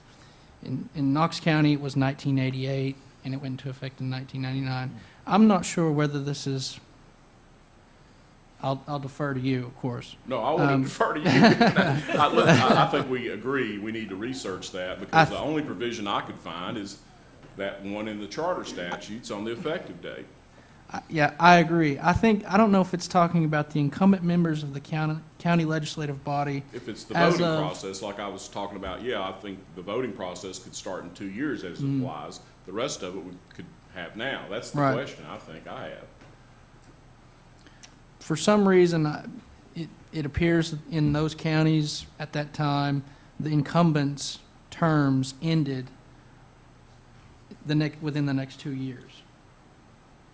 I know there are 4-year terms. I don't know if it's talking about prospective or the incumbent officer, or county commissioners. Maybe we could say, what I was hoping all along is that it would apply to elections in a couple years. Tim, did you have a comment there? Well, exactly what, like on their county commission, they do every 2 years in Knox County. I don't know what Knox County does. I know. So that may be why it took effect that quick, because I remember reading up on the Sunshine Law and all that when it was in effect. But I think that's, if I'm not wrong, but it would follow in line like with our next election when the property assessor comes up. Commissioner Well, Paul. I was initially in favor of going to the November election, but if we have to wait 4 years, if that turns out that, Well, I 4 think- years, I think they're gonna, Well, think we're nuts. Let's, I mean, Those two sections of laws conflict with one Yeah, another. we just One need to says, figure by out- God, when it's voted on, it goes into effect, and the other one says, no, you gotta wait 4 years. no, it's in the same statute, says it. It's not too conflicting, it's in the same statute. What we need to do is research it, see if we can find some kind of legal authority, a case. It might even have been in the Shelby case, Bailey. AG opinion or something to hang our hat on there. And because I don't know the way I felt, and the way I've talked to some of you, that we could put the charter in place right away and it would apply to the elections in 2 years. And is that what the consensus wants to do? Because we'll adjust our research to see if that's what you want. Is that the concern, that it wouldn't apply to elections until, for 2 years or 4? When you really get down into pulling out the weeds here, it determines whether or not you want it to apply to the elections in 2 years or 4 years. For 4 years, you don't have, even the public forgets what it's all about and what we're doing and things. Well, actually, see, once it's voted on, when we present it, if it's presented in November, it's it's in effect in the next 4 years, but the charter wouldn't change. Would be a charter form of government, but it just wouldn't, all of it wouldn't take effect until that 4 years was up, unless we can do it in 2 years. That's right. That's a good way of looking at it, Tim. That's one of those things we just need to delve into. Yeah, are we sure that isn't it, you have to have it all in place within 4 years? Rather than you have to be, you can't put it into effect. You've got See, the, I'm not looking, I don't have the wording in front of me. yeah, you do. I just handed it to you. What was Oh, it? is it over here? 51214. 51214. In that small packet I handed you, Steve. Go back, here, go on, go to 214.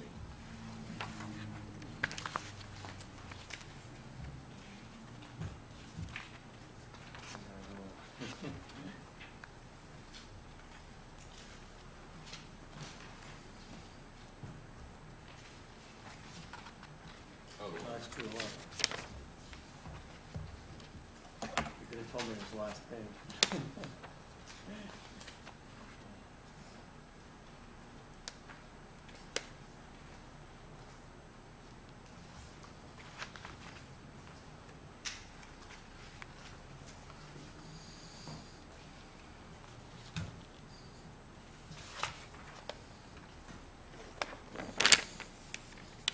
Everybody see the language? 214 in the charter statutes. Well, I got a question after reading that. The August election is not, there's not 80 days, That's right, it's not soon enough either. no, Yeah. to September. No, that's the part where the charter has to be presented to the election commission 80 days out. That's what Mr. Stevens figured for us Oh, before. okay.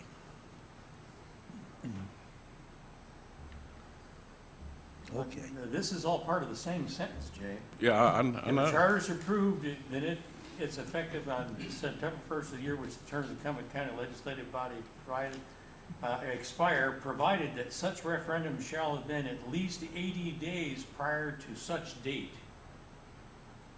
The date that it comes into effect has to be 80 days beyond the election. That's the way I read it, Steve. That's what that says to me. Prior that such referendum, that's the vote, shall have been held at least 80 days prior to such date.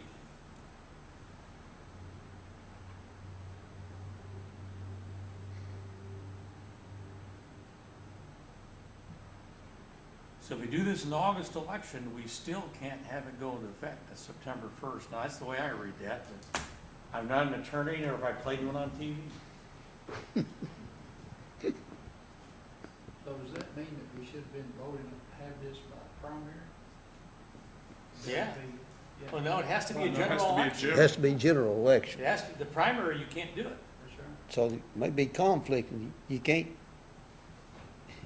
have it in This August is and designed. let if it you take have a effect regular September general 1. election, and then another one with the normal sequence, it can't go into effect for, You're almost, if you read it, reading all that together, you gotta do it in November, Yeah, because there's no other opportunity. and it doesn't go into effect until all those people's In terms in of- office, 4 years is over. Let's, jump into that some more. Okay. Well, I'll offer my, maybe strained interpretation, I don't know. But interpreting, excuse me, the provision as to how Knox County and Shelby County had to interpret it, I don't know if they're talking about the terms of incumbent members of the county legislative body, meaning the That only county, applies to the county legislative body election. or the members then sitting, like right now. Mhm. If, I don't, it's 4 years, so I think the incumbents, would it be 2026? Would the incumbents sitting on the legislative body right now, when do their terms end? Is it Last day of August, Last day of August year. this year? we're gonna have to do That's, some more research we're gonna on have that. to interpret that. But thank you. I appreciate all the interpretations. It's- You know, we're the only, There has the to be a third reason. county to actually, if this passes, to do this, right? Fourth, A couple of them are metros. Yeah, there's a couple of metros, You've real got small towns. Knox and Shelby is charter, then Moore Yeah. and Trousdale and Davison, I think, are metro. Metro. Yeah, that's a very different deal. It's a different option. Okay, we'll get back to this. all right, Okay, moving on. go ahead.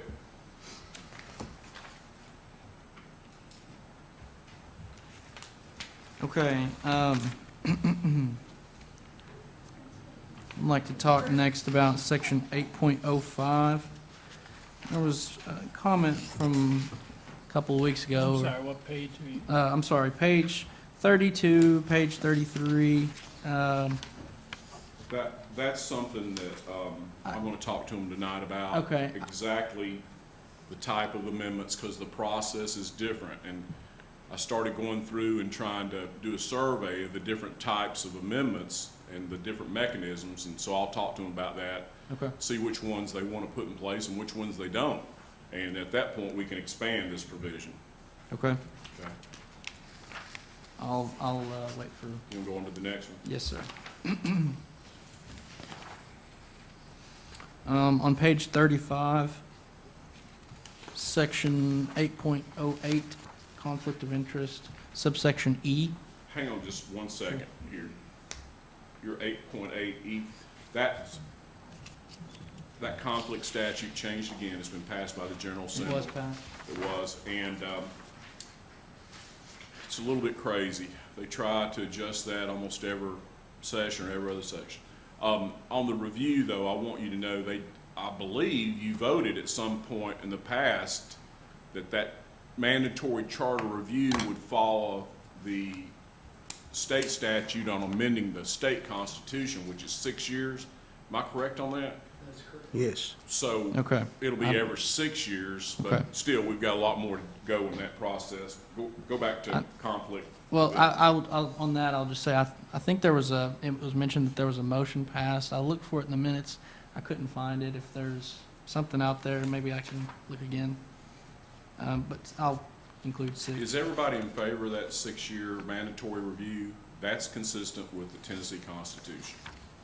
For the- Mr. Chairman, I would like to think that everything that we put in this charter were within all the guidelines of the state statute, so there'd never be any, say, well, we did something against the state statute. Right. So I would recommend that everything we do Yep. is along those lines. I handed, last month, if you remember, I handed you out that one statute, and those are the mandatory provisions that have to be in there, so you all should have that. And that's the statute in the charters that says when you draft a charter, all these items have to be in there. And I know Gavin's familiar with it. We've talked about it several times.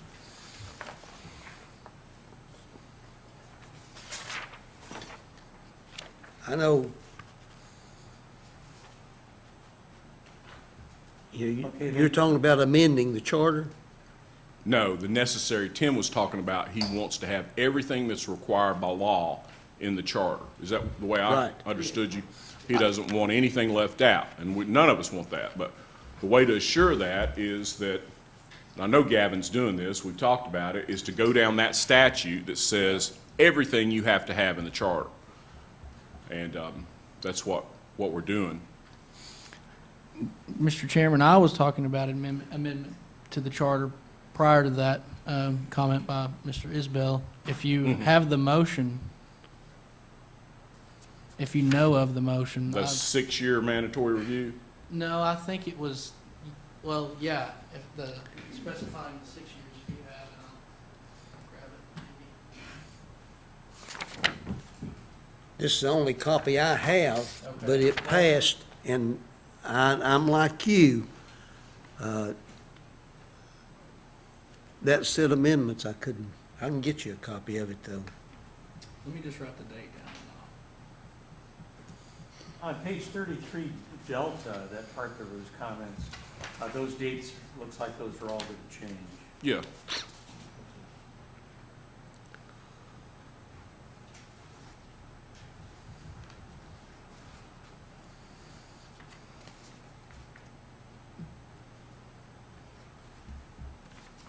is it doesn't go into effect until 26. Okay, thank you. This, We don't know. we don't know.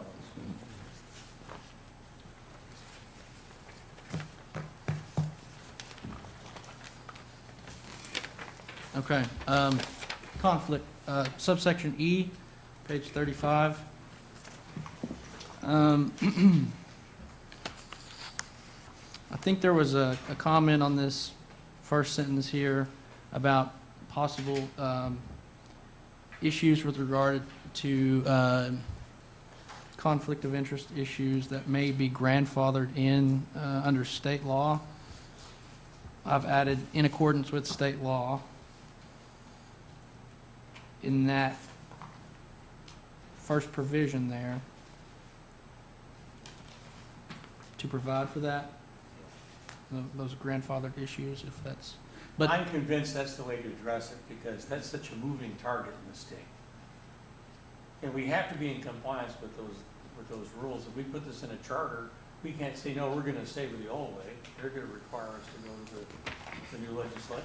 The new law revisits what areas of the budget that a county employee that sits on county commission can vote on, again.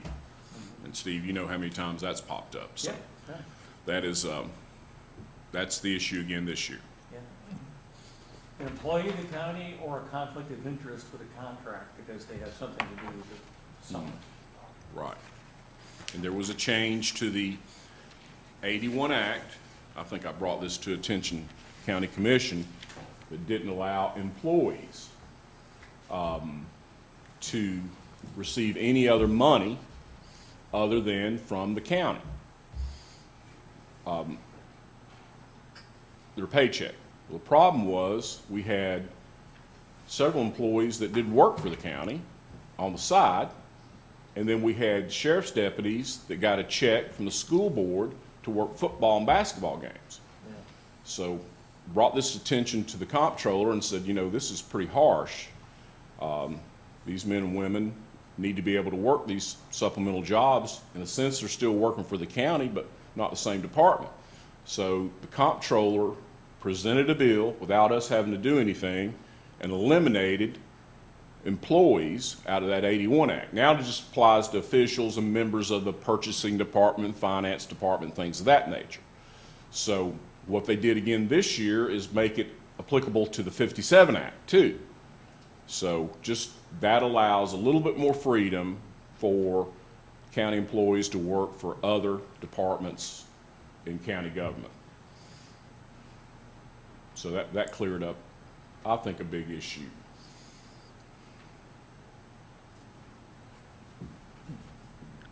So we're saying this is okay. Yeah, but I'm gonna have Gavin read that yeah, I'll, new section. It just passed and it's already ready to go. I think it's already been signed.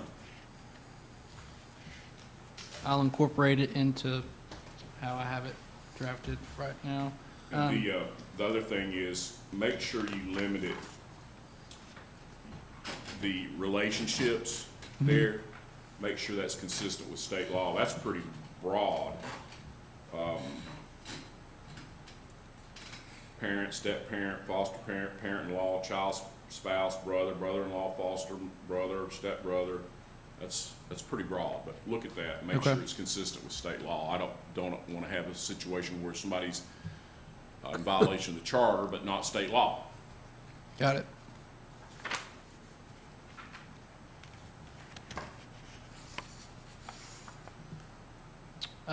Section 8.10, page 36. Yeah. We didn't really resolve 33D, or are we gonna wait on that? Page 33, Part D, it talks about the review. We talked about the years. No, we Talks have, about that's, I want to talk about that here in just a little bit. That's the section we need to get some direction for Gavin and myself. On section 8.10, subsection B, I've made another attempt here to lessen the harshness of how it was originally drafted, saying that if you lose or if you're suspended or barred from the practice of law, you automatically forfeit the office. That was suggested by someone in our firm regarding, I've searched for administrative type suspensions. I couldn't really hang my hat on any specific rule under the Tennessee Supreme Court rules. Provides for public censure. There's actually, I really, look at those BPR rules, and there's something in there that I was reading that kind of mirrors the exact language that we probably need to have. Okay. But I think that's, the way you've got it, it's a lot better than it was. Yeah. What we're referring to is some of these admin suspensions by the Board of Professional Responsibility for attorneys are cleared up within 24 hours. The way it was in the other one, and usually that's the CLE or not paying your state bar dues or something like that. And the way that read before is you lost your job. And unfortunately, we've had some of that happen in very important positions, not my office, but I'd hate to see that person lose their job. But anyway, I like the way it is now until it could be just a matter of a couple of days until they're back in business. Right, and then the intent was, of course, to make it, up to some sort of discretion that they're suspended without pay until it's reinstated. So if you miss your CLE hours, you can, pretty quickly resolve the issue, and then you're no longer suspended. But I will look at the BPR rules on that and see Yeah, if I can. let's do that. But that's a lot better the way you got it. Section 8.11, I've deleted the term ex officio. I think that was the stated resolution to that section. Okay. Section 8.12, this is a work in progress, I'll say, and it really goes hand in hand, I think, with what you all did 2 weeks ago, deciding which private acts you would like to keep and which private acts you'd like to get rid of. The way Knox County had it written seemed to imply that they would go through within 1 year of the adoption of the charter, go through and enact as ordinances those which they wanted to keep. Well, it turns out after we looked at it, in fact, how they did it was they passed an ordinance declaring null and void those which they didn't. So I think we would like to, deferring to you all, maybe be specific as to which private acts we want to keep and which. They did. Okay. They've gone through. And That what we'll do is we'll put an appendix or something of the ones they wanted to keep, and then if it does pass, or even if it doesn't, I think we need to clean that up. The county legislative body does. Go back sometime afterward and ask the General Assembly to repeal, like we did the Veteran Service Officer Private Act. County Commission has already acted on that, so that has to take place. That would just, to me, reaffirm that they're in no effect. If we took care of it in the charter, we took care of it by request of the General Assembly, then I think it's deleted at that point. And we're working on language to provide that. Section 8.15, I couldn't really find a specific statute providing counties with the authority to create a hospital. I mean, the statutes are filled with references to the county's ability to own a hospital, and if you own a hospital, you're authorized to do this and stuff like that. There was discussion last time that you didn't want this provision to conflict with any state statute regarding a county's ability. I'm still looking at that. The way it was written allowed for counties to create hospitals, and then this was, the language herein was actually a subsection B, allowing the county to operate through a nonprofit corporation. I think there was talk last time about whether that conflicted with any county hospital statute.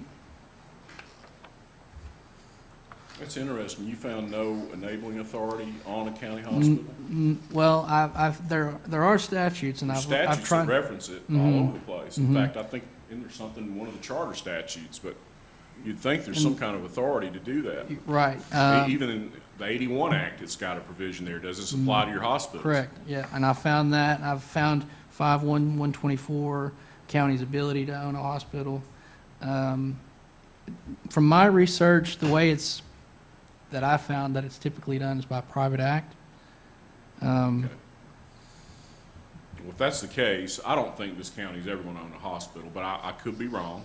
And if it can be done by private act, that's fine. We still have that authority. So you're saying leave that out? Is that what we, Well, That's not exactly what you said. Well, I think the way it was originally written in there was permissive. It allowed the county to create a county hospital, and then this was subsection B, allowing the county to operate through nonprofit hospitals.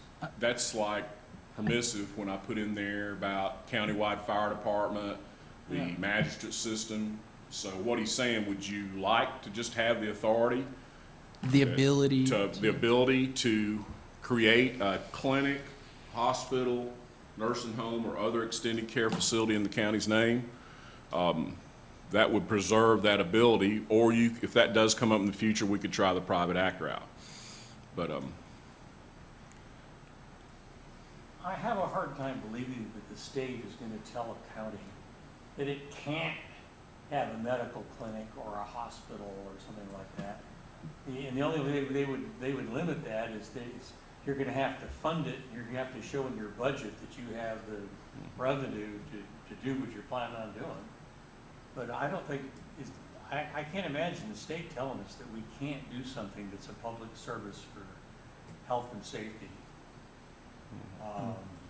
well, the general rule is if it's not expressly put in a statute or implicitly in a statute, then counties don't have that power, except by charter, metro. Now, cities might. So that's why I was kind of shocked that there's no authority. But it's boiling down to for Gavin is, do you want to have that authority? I don't see it in anytime soon, but I could see as this population ages out, the baby boomers, that we might have to get into this business at some point. I mean, this would include, for instance, the county clinic we have now. We do that by contract. Yeah, but it still allows us to do it. Yeah, he's got a good point, because it says operated by contract. Or it operate or cause to be operated through contract. And we do have an employee clinic.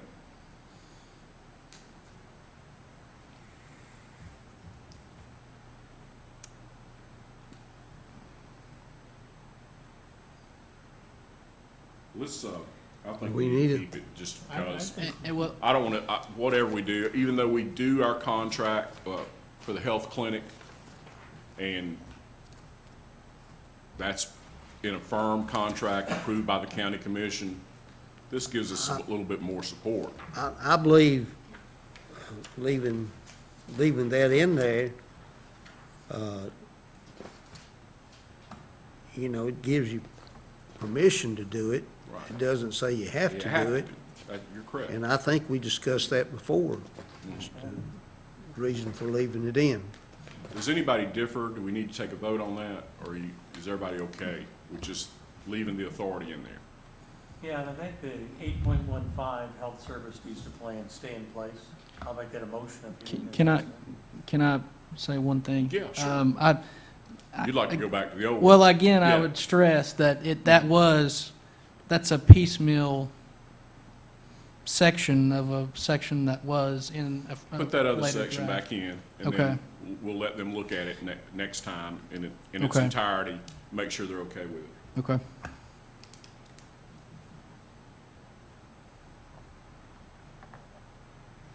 Section 8.16. This is the Sheriff's Civil Service Law of 74, I think. This is providing for it.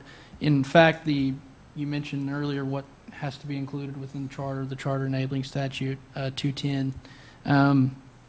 One of the things is to the extent you have a civil service system, you have to provide for its maintenance and administration.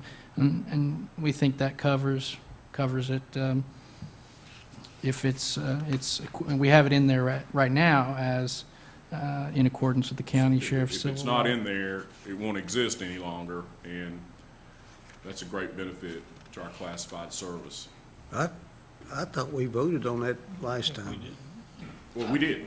Um, We did, to put And it back now, in there. that's why he's put it in there. Yes, that's the language of it's. That's enough, I would think, Okay. if you can specify that code section. Okay. That's the only thing I see there.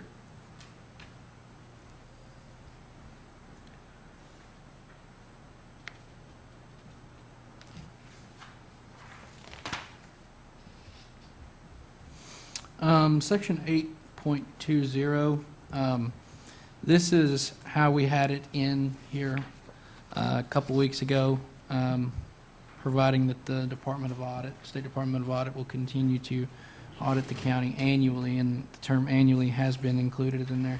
I didn't know if you wanted to make it more, to provide for the county legislative body to have special audits or special investigative audits or anything like that. We've done that at least once, hired an outside firm to audit a particular cause, not necessarily in a criminal context, but the comptroller has been very good. If we've asked for a specialized audit, they've helped us with it. They just finished one for us on a criminal prosecution, worked on it for a couple years, so they'll come in and assist, but if you want to make it more broad, is that more flexible? Well, yeah, in fact, the way it's written in there right now, I think it reads that the county shall be expressly continue to be audited by the Department of Audit. In the state statute, the way it works, according to the way I understand it, is by default, the Department of Audit audits the counties, but you can opt into, in lieu of If Department. they approve it. Correct. You can opt into an independent audit by an independent accounting firm. If the comptroller They follow approves. the So comptroller's rules. you're- this is more restrictive than the state law, Correct. is what he's trying to say. Do you want to expand it to have that ability to hire a private firm? That would be the old language. Or just leave it the comptroller? Well, right now, the comptroller will do it because we ask and they do it, but they could say no. Yep, of course, most of the time, they're glad to help us on issues that involve a crime. Certainly our annual audit, but we had one where, I don't know if it was the volunteer fire departments, no crime was even mentioned. It was just something county commission wanted to know where they stood. They hired an outside firm. Well, what Gavin is saying, as it's written now, that wouldn't allow us to hire an outside firm. We would have to get the comptroller, and they may say no on that. But now, they always say yes if it's a matter of state law, but they have to prove it. So the more I look at it, I'd rather stay with the broad flexibility in the statute. Yeah, that we can Yeah. hire somebody. If we had to, a special reason. Yes. I think we should do that. Okay. Does anybody disagree on that? This would keep it basically the language of the statute, give us that option to hire a private audit. That's no change in anything that we're doing here. Okay.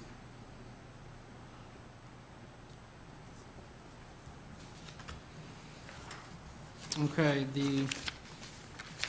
This is really minor, but on 821, we have the county uniform highway law capitalized. Should the county uniform highway law, should law be capitalized? where's that at? In section 821, part A, Okay. very last, highway law. Yep. Is that part of the title of that document? therefore should be capitalized. Yeah, I think so. The very last sentence. Mm-hmm. Like I said, it's minor, but I noticed that if I would mention it, it was not. We have both the private act that we talked about last time that's on the county highway department, and the highway department is subject to the county highway law. So there's two sets of statutes that Mr. Long and his people have to comply with. They're extremely strict.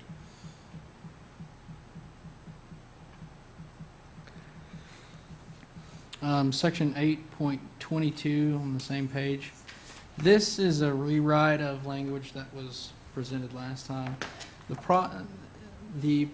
And this is just to see what you all think. The way this is written was intended for the county financial management system of 1981 to have it in the charter that the legislative body shall adopt it, but adopt it as an ordinance. And then if it doesn't do so, then it, by default, it comes into play. The reasoning is there that if we get it as an ordinance, it can be opted out of without amending the charter.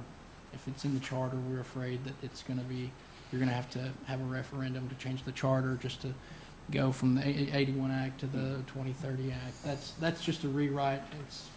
We can totally go back to the language. You understand what he's saying? He's saying that if we explicitly put the 81 Act in the charter, then we're stuck with it unless the charter's amended to change it. The way he's got it here is we still have the opportunity and flexibility under Tennessee state law to use any of the optional ones or private act. But by default, in case we don't change to another one, it's the 81 Act.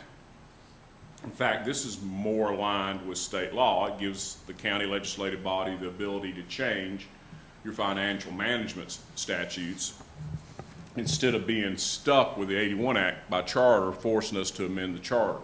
So that's what he's saying. Am I correct? Correct, yeah. So it's within however many days that this commission would set. I mean, does that need to be Adopted like ordinance. 90 days, so you have 3 consecutive meetings, or, commission meetings? Or are we looking at it's two 6 readings, months, two or within a readings. year, or what are we talking about? I'll defer to Jay, but I think the ordinance is, how to pass an ordinance in the charter is 2 readings. So, however if- quickly if- that can be done. The legislative body doesn't act, you stay with the 81 Act. Yeah. Okay. Is that your question? Correct, Yeah. yes.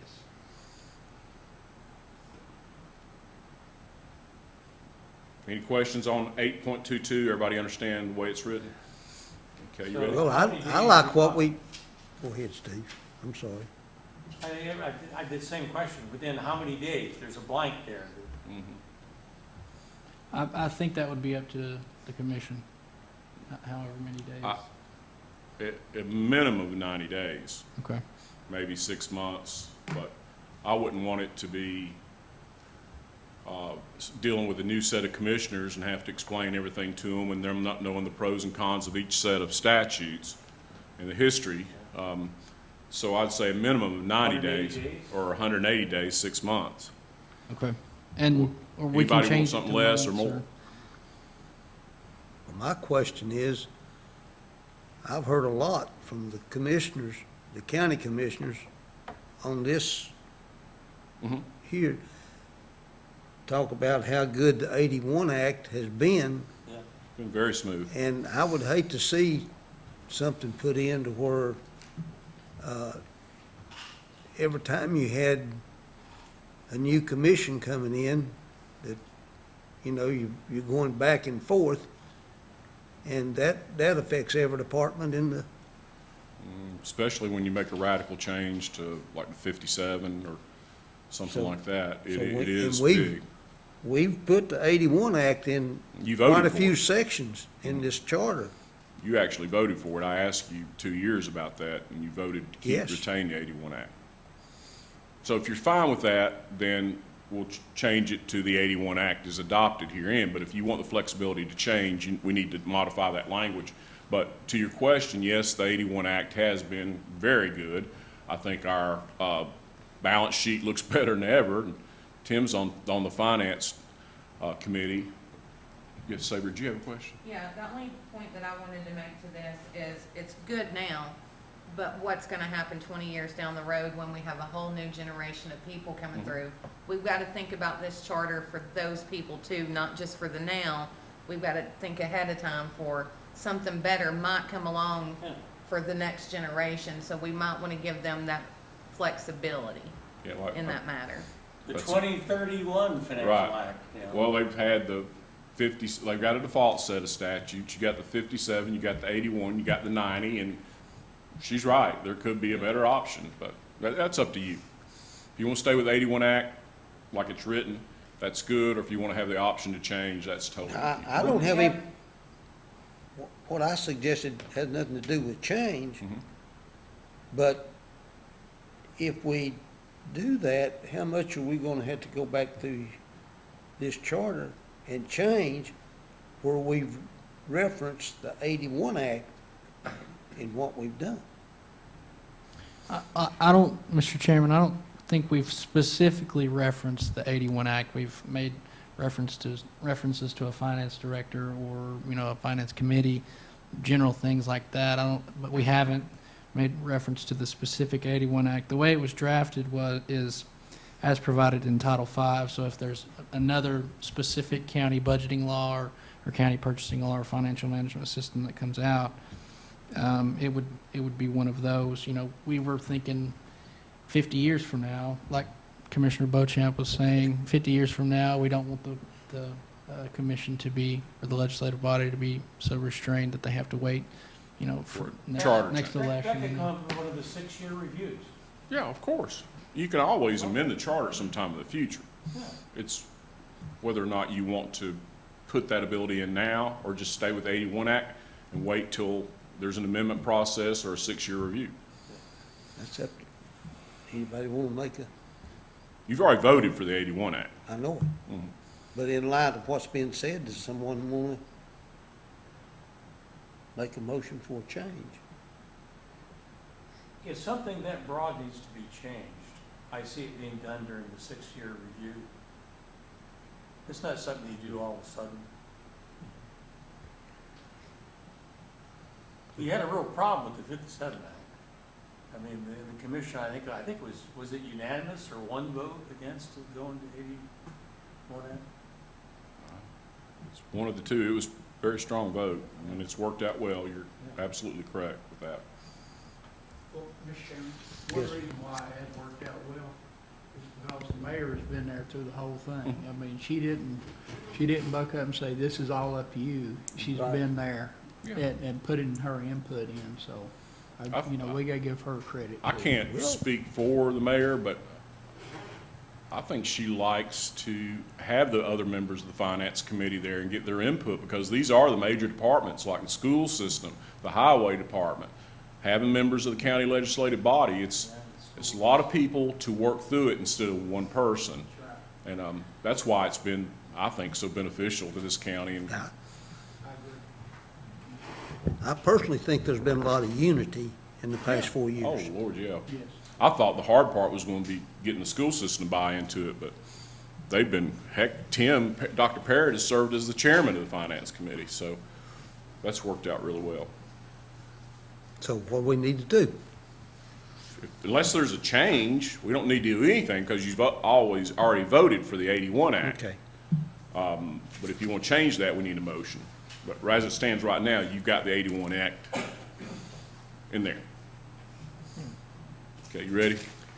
Anything else? The last one, the very ending paragraph, I removed the word approve to remove any concerns any commissioner on this commission would have regarding whether that commissioner. The sign-off sheet? Yes. Okay, thank Right you. above the signature Just lines. that we follow the law. What he's talking about is Hereby page respectfully 41. present. Okay, that used to say that basically every charter member agrees with everything in it. Well, that's hard to do. I mean, Now it says, as you said, we've Fulfill the duty and present. fulfilled the duties. Any questions on that? Well, I think that's good because, Not you know, everybody we've agrees on said everything from in the there. onset, if you have to say you approve of everything in here, why, it could be taken that you support it, and it's not, like I've said, it's not our job to tell the citizens Absolutely. how to vote on it, or, I mean, we present it, and they voted up or down. That's exactly right. We explain it. And that's what our position has been. We're going to follow the law, get it done. That's what the agreed order we signed. So we're going to follow the law, going to present the charter to the citizens, let them decide. Is that all you got? That's all. Let me go over a couple quick things I'll need you to do for homework. Back to this handout with the draft, constitutional offices, those departments. Just make sure I haven't forgot anybody. It's always good to have a different look at it. Then the next one is you've got it. These are some provisions I had before. You've got an existing legislation provision in the current one, don't you? Right. Okay, that's done. The effective date for the terms of offices, we've talked about that. There's a couple more things we need to do. The intergovernmental cooperation.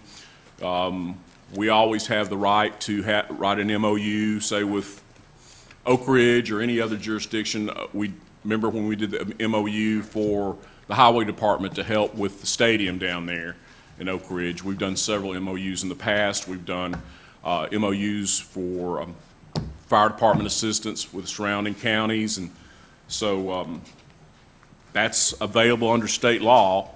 That's just something else that we could put in there. Transition provisions. Okay, we got the civil service, that's knocked out. Public improvements. Javin, you tell me if you think you see anything that need to be done. The next one, starting after that page, is the Declaration of Rights. This is pretty much the Tennessee Constitution. It's optional, it doesn't have to be in there. It's just up to you, if you like it or not. But if anybody says, I don't like that, I don't like this, well, it's basically the Tennessee Constitution is modified for a county. It's called Declaration of Rights, okay? That's totally optional. And it talks about everything that's in the Tennessee Constitution, a couple things that's very important, I think were very concerning to a lot of people. Victim rights, Second Amendment support. We've already passed a resolution here that there's a provision in. Is that in this handout you just did? Yeah, And those things are in there. No monopolies, talking about convictions of a crime, not being able to serve. But the militia, I took that provision out. I don't think we'll ever need it. But and no slavery, involuntary servitude. Can't have property in a man. Very similar to the Tennessee Constitution. But anyway, there's also provision 36 about nothing in this Constitution secures or protects a right to abortion or requires the funding of an abortion. The people retain the right through their elected state representatives, state senators to enact, amend, repeal. Basically, it's deferring to the General Assembly on that. We're not going to get into that issue. That's totally the General Assembly, and leave it at that. Okay, the next one is, I need you to think about, is the charter amendment process. There's 5 basic ways that you can amend a charter from just a survey. That's legislative body amendments. That's where the county legislative body says, Charter Commission, look at this and see if you think it's worthy of a referendum. Citizen-initiated amendments by referendum, that's where the citizens on their own say, hey, we want to see this in the charter, whatever.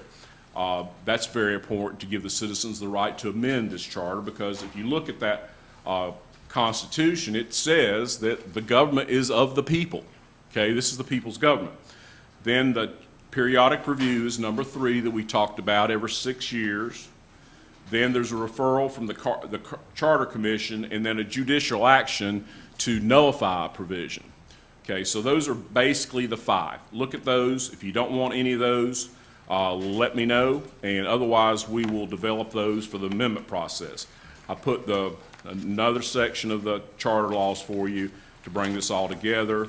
It's got that section that I talked about the mandatory provisions. But anyway, if you can, take a look at this between the next meeting, tonight and the next meeting, and we'll move through those quickly, the edits, and myself and Gavin will finish the research on those 3 or 4 issues we're uncertain of. But anything that either one of us can do for you tonight, answer any questions. But we made a lot of progress. I do appreciate your time and attention. It's a very exhaustive process. I can't imagine trying to change everything we've done in this county, how long it would take. It's just trying to reinforce and put authority in to keep it the same way as. But now we've raised another issue here tonight. Which one? Well, the next meeting. When? Well, that's up to you. Whenever I told you Gavin and I would research that provision in there that it kind of goes back and forth with the elected officials, and the effective date as of when it's passed the referendum, we've got to decide that, and we'll do that as soon as possible. But you set your next meeting date, and we'll have that ironed out. Well, hopefully. before we set the next meeting date, I mean, it would be the first Monday in June. But if you two find And the it, third Wednesday, I thought we were going to. Yeah. And the third Wednesday. okay, we'll go with the third Wednesday then. Okay.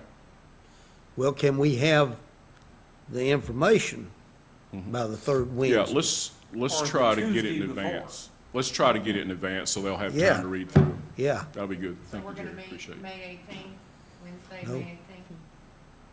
yes. I've got to have Third my Wednesday. hip replaced that day, but I'm going to cancel that and put it off to June. But it's just too much going on right now. We've got a couple of lawsuits that are pressing deadlines, so I'll do my hip in June sometime. So May 18, Is that okay?